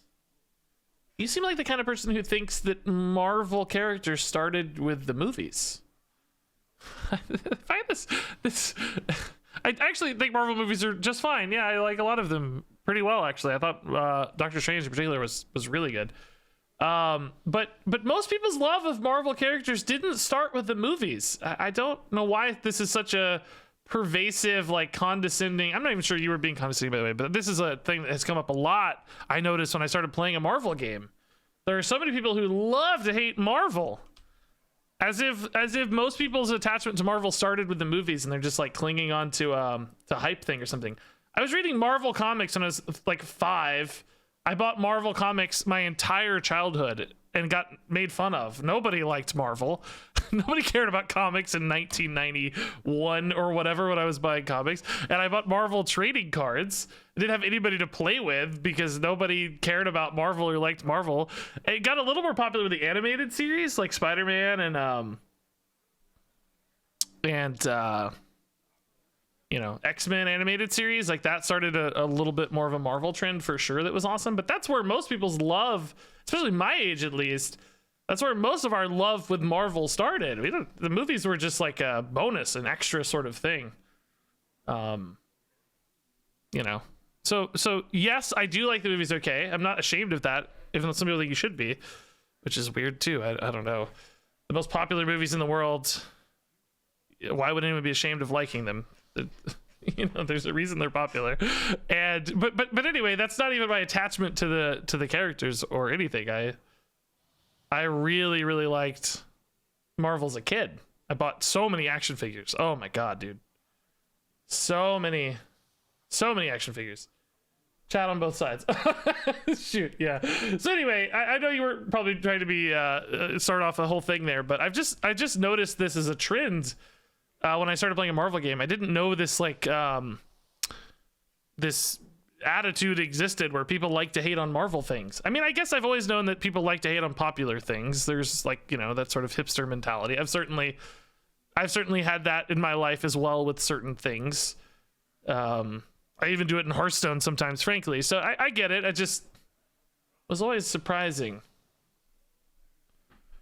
But yeah, I don't think I'm better than the thing that billions of people enjoy. You know what I mean? Like billions of people find a ton of joy out of it and love it, and you know, it's a highlight for people.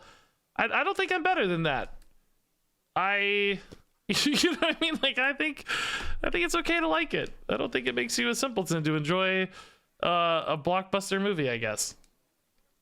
That's my preach for the day. Welcome.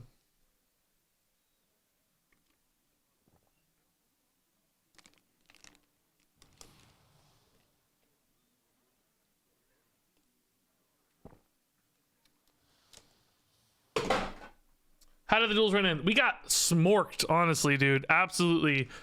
We got the same treatment we were giving people. We got the absolute same treatment we were giving people.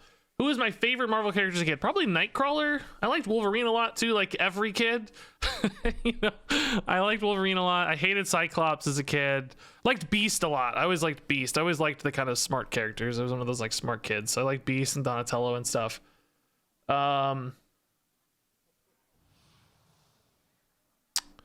But yeah, Nightcrawler a lot, actually. I thought Nightcrawler was pretty sick. Okay. All right, we're going to do this AMA recap, guys. I know we got started off on the wrong track there with the Marvel Snap nonsense, but...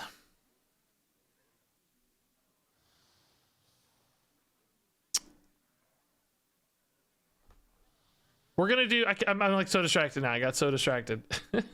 Tom, thanks, man. Yeah, liking stuff is okay. Yeah, I think that's right.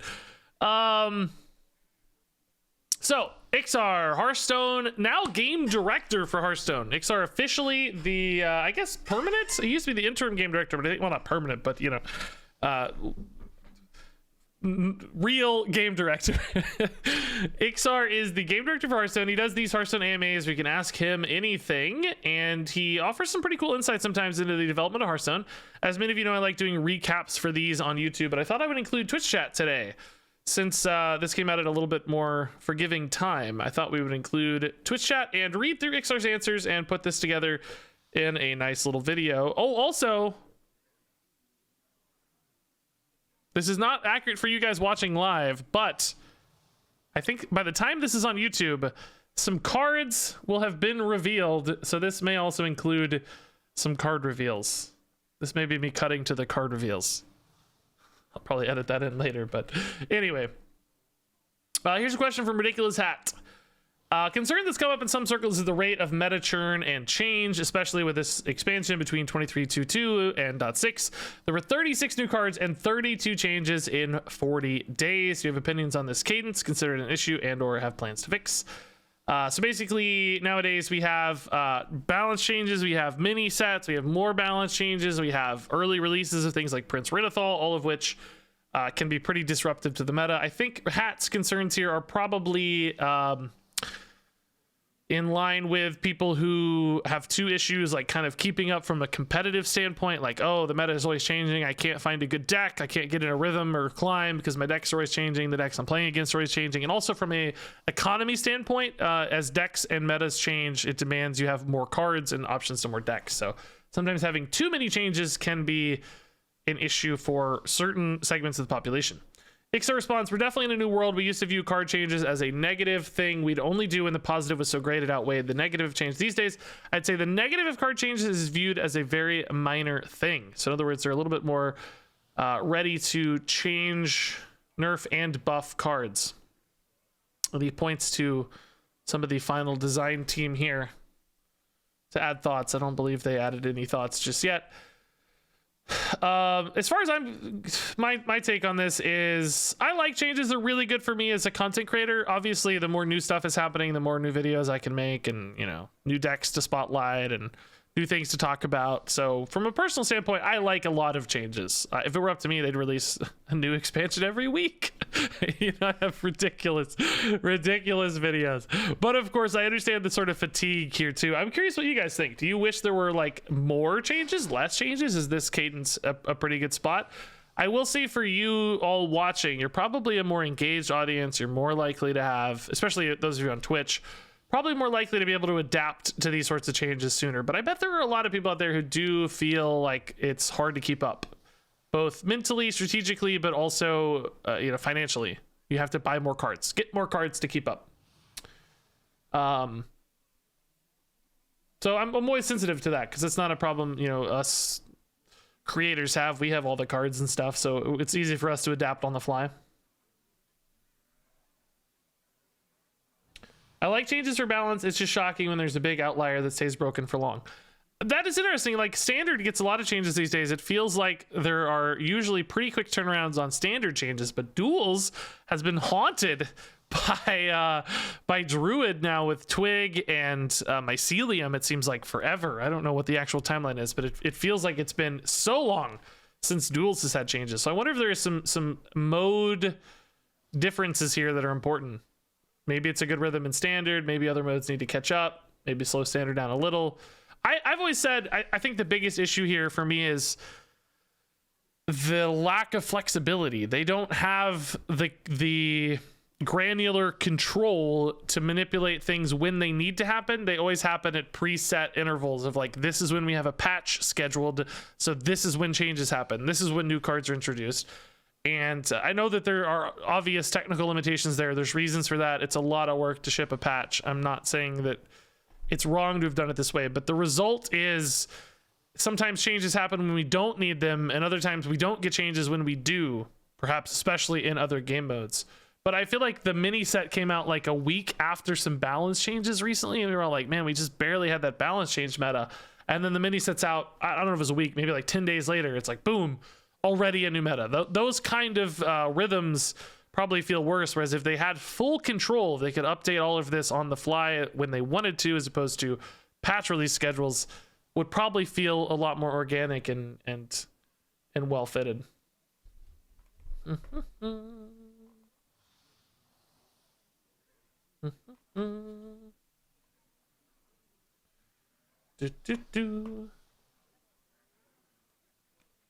All right.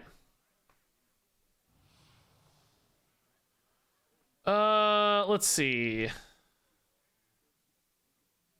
That's about Arena. I don't care too much about this. Man, it's harder to concentrate on this with you guys here. I gotta be honest, it's very distracting. I like want to keep reading chat, and it's hard for me to like sit down and lock into these questions. All right, here's some good questions from Ben Hearthstone. Great Twitter account. Everybody go follow it. How's your role changed as game director? How do you evaluate success of each game mode? When will we see new Tavern Brawl? So number one, more future planning stuff in the next 1 to 3 years and less stuff right now. So game directors are less about like day-to-day design and more about overarching plans and higher level data and deciding kind of the macro direction of the game more so than the day-to-day micro stuff. So that certainly makes sense looking at a much longer horizon and timeline. How do you evaluate success? A lot of that is data. Are players playing this mode less or more than they did previously? Do our consumer surveys say players love this mode? Does this mode generate revenue? Seems pretty reasonable. Wonder how much they rely on this. I would think data would answer a lot of these questions, but there could be things clouding the data that are harder to capture quantitatively, where having some qualitative data with surveys and such can help fill in those gaps. But I'm sure there are smart people balancing those questions. Okay, once we understand those questions, we still have to make a decision on how to support. That question usually isn't whether we should support something or not. It's whether the talented people supporting that thing could be better utilized elsewhere or not. So all about opportunity cost here. If people are working on Tavern Brawls, can they work on Duels? Would they be better suited to work on Duels? Yes. 3, I honestly don't know. That's in regards to a new Tavern Brawl. Tavern Brawl is a good example of something we pumped the brakes on. Pumped to use that time elsewhere. Things like Duels. Yes. Book of X content. More new stuff in dev. Ooh, spicy. More new stuff in dev. Matt London, another dev here who's working on the mode stuff, says we are in development on new Tavern Brawls. Not a lot, but a couple, it sounds like. And I think they're focused on Duels a little bit because Matt was asking about Duels today in a separate tweet thread, like what we'd like to see in the future of Duels as a game mode. So that's pretty intriguing. Do I think the Mercenaries flop means the Hearthstone team may take less risks going forward? Yeah, I don't know. Well, number one, I guess, did Mercenaries flop? I think so. It sure seems like it. Every data point we have suggests a flop. I think there is a possibility that it's doing better than we know in other regions, particularly on things like mobile as well. There are other regions of the world that are way more mobile focused. China, of course, is the number one that comes to mind. So for all we know, Mercenaries could be killing it in China. It could be like, I don't know, it could be totally nuts. I haven't seen anything to suggest that, but I wouldn't have access to that data or knowledge. So I guess that's question number one. But I think we have to assume it's not done as well as they'd hoped, at least among the engaged or some user base that we all are. But yeah, maybe. I mean, it seemed like they took so much time and work constantly saying like, we're working on the new game mode, and that pulled so many resources away from other stuff. I wonder if they're going to be more focused on supporting what they have, and they've suggested as such. Like they're gonna batten down the hatches of the current game modes and features more so than make something big and huge, which I think I like.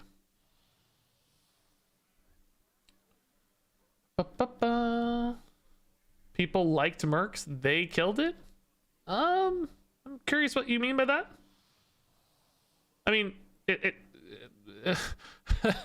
I mean,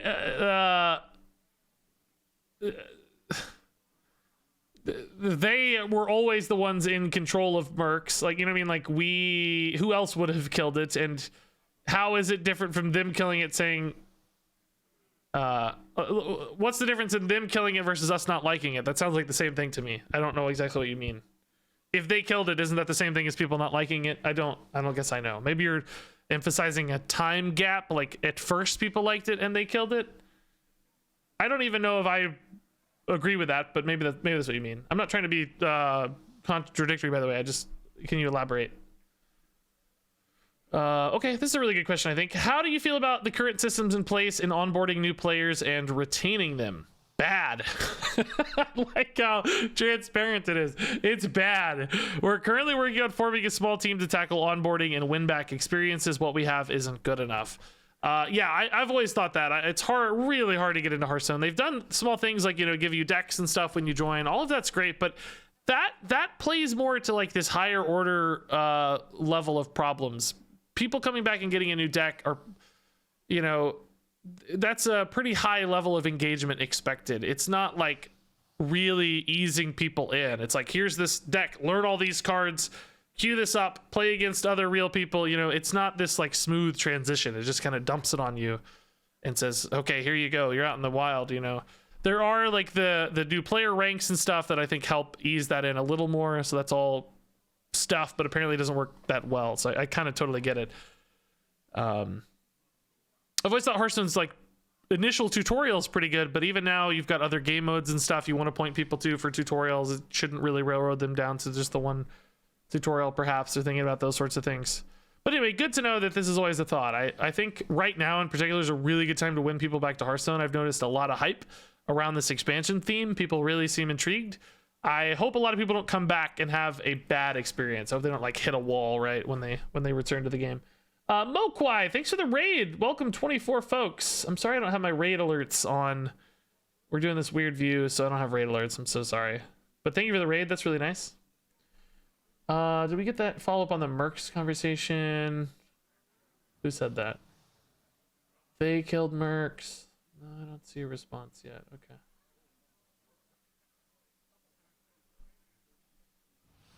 All right, how's progress going for your list? This is an old list Iksar posted a while ago about like features he'd like to undertake. So big, crazy, massive features, large features, medium features, small, and other considerations. I don't want to run through all these because this is old, but he says pretty good actually. That's awesome. Only a couple of these are released. Things like what's been released? I think like reporting features, maybe stuff like that. Or close to release, but definitely working on things from this list. These big long ellipses, man, these 5-period ellipses really get me thinking. Like, does that mean one of the bigger things has been tackled? Or tournaments on the way? I would like guild stuff. I think like that'd be awesome. I know that Celestalon tweeted a few days ago, like, I just saw the first look at some new thing that some people are going to be very, very excited about, which certainly felt like a tease for some kind of Hearthstone feature, like maybe a tournament mode that would be well received and hyped. So maybe this is pointing towards something massive here being done. I feel like when I say that, people think I know something. I don't know anything. I don't know anything. I'm not hinting at anything. Oh, that's a Marvel Snap question. Here's a question about Battlegrounds update cycles. Like Hearthstone expansions, they work a few expansions ahead. He says for Battlegrounds, they're still kind of working 1 or 2 expansions at a time. They've had a decade to refine the expansion process and scheduling, but Battlegrounds, they have a lot of catching up to do. And they eventually want Battlegrounds to be on the same schedule as expansion sets. So like really big expansion stuff for Battlegrounds, it sounds like every 4 months or whatever would be the loop. Although there have been like 3 or 4 different times now that Iksar has teased 4 expansions a year. He's like dropped little nuggets and hints about that numerous times on Twitter. I think there's a chance we're moving to 4 expansions a year in Hearthstone. I imagine they would all be smaller, like no mini sets, maybe that sort of thing. But he's dropped nuggets of that. I think that's a real possibility.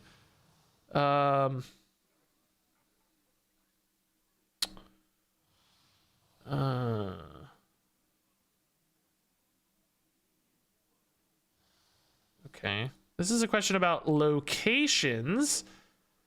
How did a location idea come up? Robitussin might be in chat, by the way. I felt like they were here earlier. The first iteration was technically Barons. We tested champions that were minions with activatable effects. That actually sounds really sick. That sounds like that's commanders, right? That's commanders in Magic the Gathering, basically. I think I would like that more than locations, to be honest, but maybe they'll go back to it. Tried to get an AV and Sunken City and ended up with objectives. Then we finally decided to do a new card type in Castle Nathria officially. For many months, locations took up 2 spaces on the board and had a socket that you would put a minion into. Locations were only active when they had a minion in them, and they would lose durability when the minion died. It was cool, but it was really difficult to do thing. Yeah, that sounds a little too complex, to be honest. I like the idea of somebody occupying the location, though. That's pretty cool. Top decking a location with no minions in hand just felt awful. They looked pretty cool, though. Would love to do something with that tech someday. Wow, so they actually had this like fully built out, it sounds like. That's kind of, I mean, that's a neat idea. I want like mechs using that tech. Like you can put a minion inside a mecha suit of some kind, you know, like a shredder suit, and the location is the shredder suit, and you plop the minion down as the pilot. That's how you use that tech, Cora. Give me... I want mechas in Hearthstone. Please. That would be sick. Here's a question about undead and new tribes. Some of these I read earlier, so I'm kind of, skipping the details.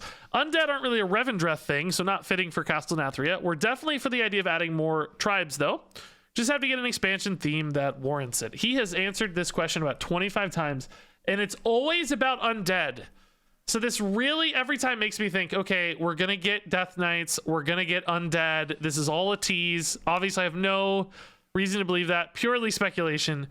But every single time I think, okay, third expansion of the year is Death Knights. Undead is a new minion type. Let's go. Every single time.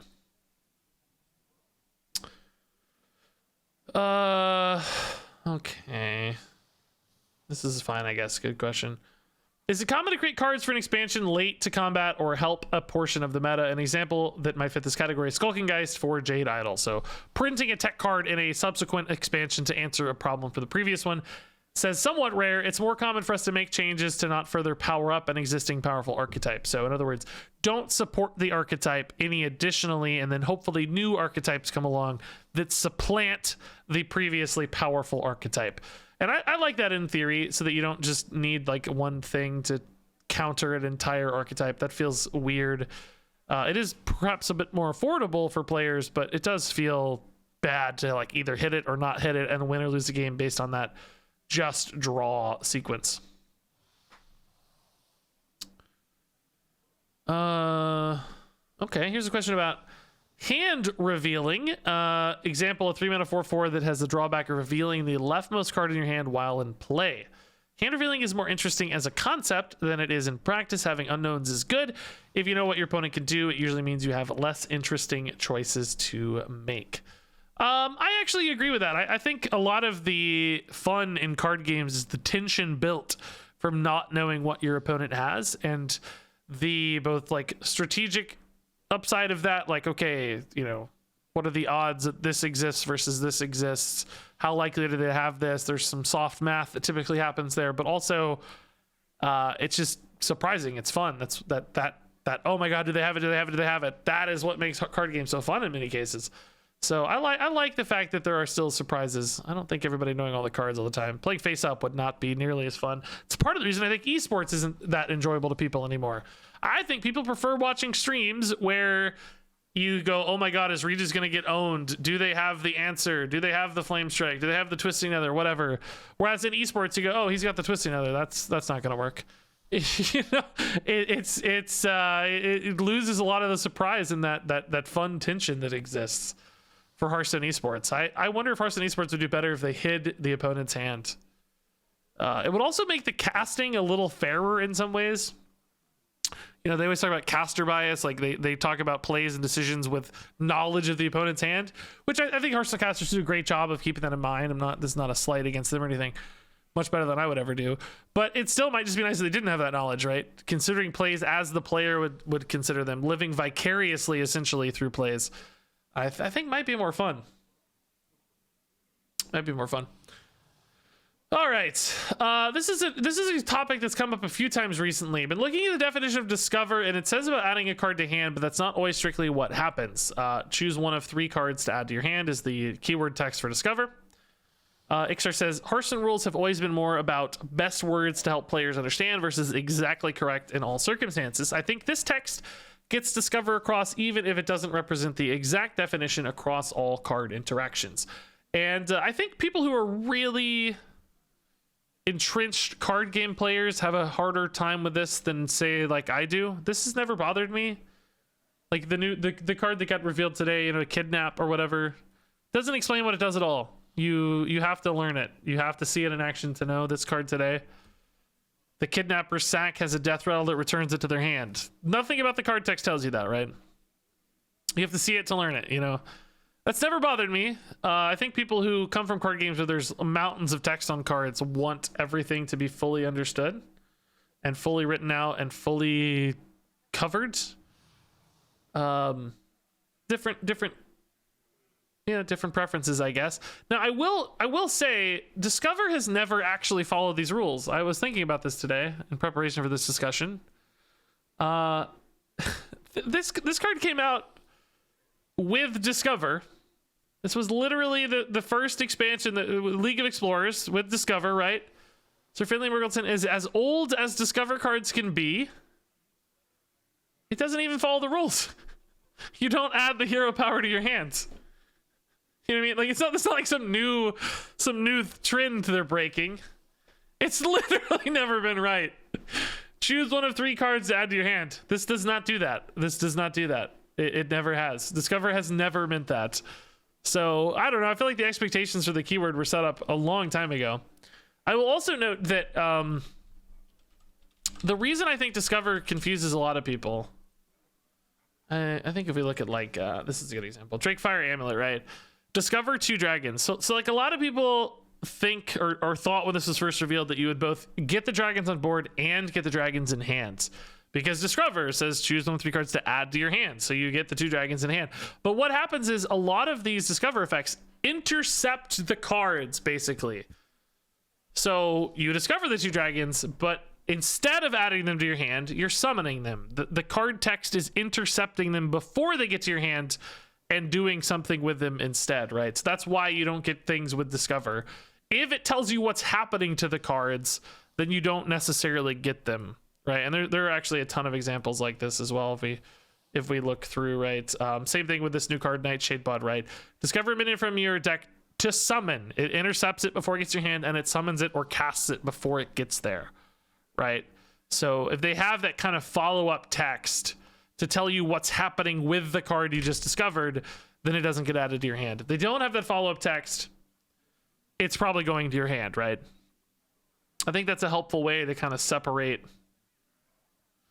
See, even this one, you discover 3 pirates to crew Nellie's ship. They're not getting added to your hand right away. They're going in the ship first, you know, those sorts of things. So anyway, just a little thoughts on Discover. This conversation came up a few weeks ago, so I was primed and ready to talk about this one.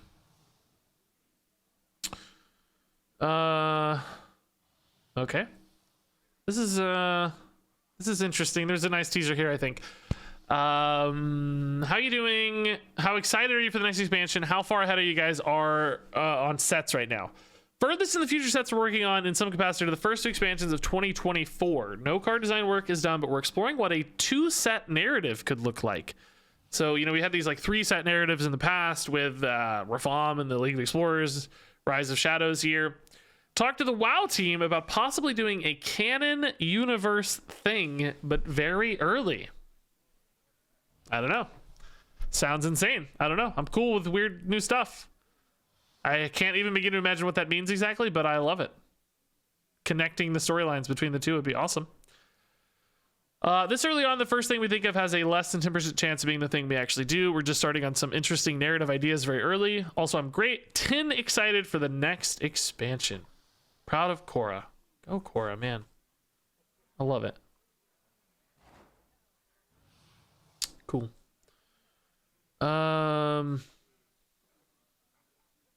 Didn't do this, but love Elden Ring. Yeah, I agree. It's not like people just decide to make an Elden Ring, right? like what impact is it? It's like if everybody could make an Elden Ring, they would already have made an Elden Ring, right? It's not from a lack of desire or knowledge that that's a cool kind of game. It's, you know, we can't do that. It's too much for us, you know?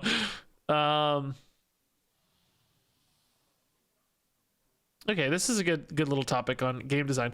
Job is good for game directors. Some new things, a lot of things I was already comfortable with. Generally speaking, I'd like to spend 70 to 80% of our time refining what we already have. Yes. And the last 20 to 30% making new stuff you might not expect. I think that's awesome. I think the core of Hearthstone is still really good. Fix it up, make it better. Surprise us occasionally, right? We have so much content upkeep in Hearthstone, it makes it hard to do new things. Whenever we make a new mode, there is more content upkeep there, which means less time for new stuff. While the team has grown, we don't actually have much more bandwidth to make new and exciting features because most of what we make requires us to stick around and continue making it indefinitely. So we're taking stock of what players love and want us to improve and make sure we're spending our time there. There isn't any major revelation here, but looking at things like the monthly card back and asking if that artist time is better spent making something else. Is the monthly card back going away? That would be a surprise. Seems like people like that a lot. Seems like a reason to log in. I don't know. That would really shock me. Delight and surprise is one of the original Hearthstone values. I hope to live up to that. Yeah. Yes, most of next year's expansions would already be done. They're probably putting the finishing touches on the... Well, I mean, they're always in process. They're putting finishing touches on... This expansion is probably gold already. It's probably done. It's probably in the books, or maybe not, honestly, because the patch is next week. They might still be making a few finishing touches, but yeah, they probably have the main core of next year's August expansion in the books. Like probably a lot of design, the theme long ago, logo, you know, all that's done. Probably some design work still happening, but a lot of the designs cooked up already.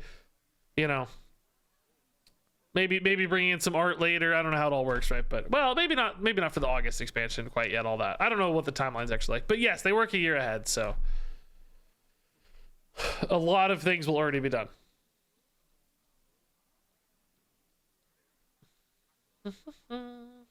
Oh, this was a good question. There's a lot more disruption than we're used to seeing in the upcoming set. Does this indicate a larger shift in design philosophy, or was this purely in reaction to Stormwind? Team is generally more pro-risk than we have been in the past, accepting of more complexity and more high emotion cards. Even if sometimes those emotions are negative, we've learned more in the last year or two of card design that we did in the many years previous as a result than we did, I guess. We'll probably skew more towards less complexity, but I feel like disruption has been more welcome than I first imagined. We'll probably keep printing, maybe just not at an Elucia level of power. Yeah, I like disruption, honestly. I like Hearthstone when it is not a predetermined outcome. I want to be surprised in games. I want games to play out differently, and I feel like disruption often encourages that in metas. Now, at an individual game level, of course, if you Mutanus the request reward, obviously that means the game always ends when you Mutanus the request reward, and that may feel like the same outcomes. But if enough of that exists, people don't play quests, right? Right? People play decks that aren't reliant on a single win condition, that aren't reliant on a single card combo. So it has this greater, wider meta impact of opening up what decks people are willing to play. And people have more open-ended decks because of that disruption, right? So it may seem like disruption is limiting on an individual basis, on a really micro level, but I think on the macro meta level, disruption actually makes people play a lot of different stuff. It opens up lines, and each deck has multiple paths to victory, which therefore makes games feel a lot different a lot of the time, which for me is how I like playing Hearthstone. So for people who really, really like playing the same exact thing every time and want to have the quest reward every time and want to win with their exact same combo every game, it probably feels a lot worse because they can't play those kinds of decks. That's a valid belief. It's just different than the one I have. I like open-ended crazy outcomes. I want every game to end a little differently, you know. But there you go. Journeys. Oh my god, I'm probably missing subs and stuff, guys. I'm so sorry. I don't have alerts on this view. Journeys, thanks for the tier 1 2 minutes ago. That's really nice. I think we're getting to the end here. Let's see. That's about stuff. It's about having a baby. It's about anime. It's about Marvel Snap. That doesn't really seem that interesting. This is a really good talk. You should listen to that. Am I missing anything here? Got that, got that. Got that, got that.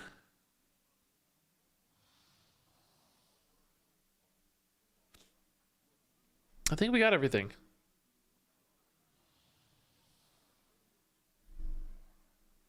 Got that. Got that. Oh yeah, here we teased this one a little earlier.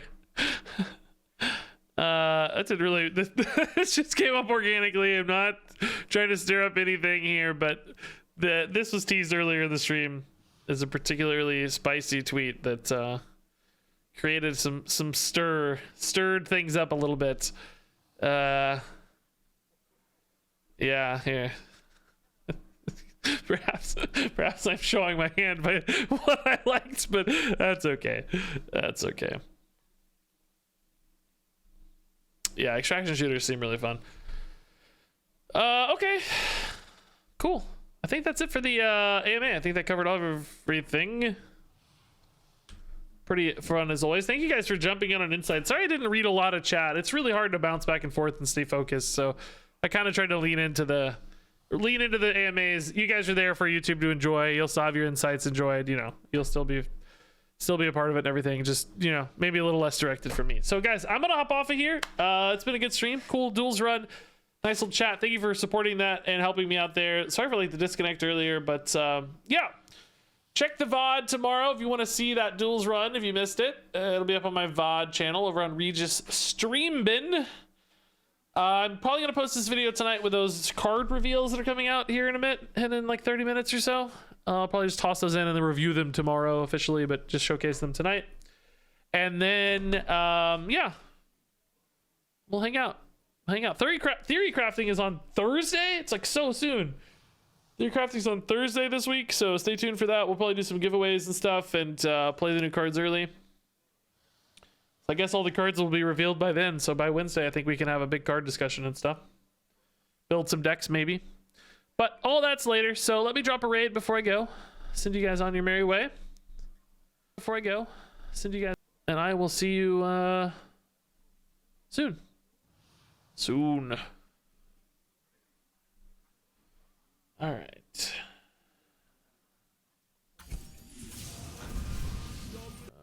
All right, everybody have fun. Love you. Good luck out there. Thanks for watching. Thanks for the subs, bits, follows, kind words, etc. Love you. And until next time, game on.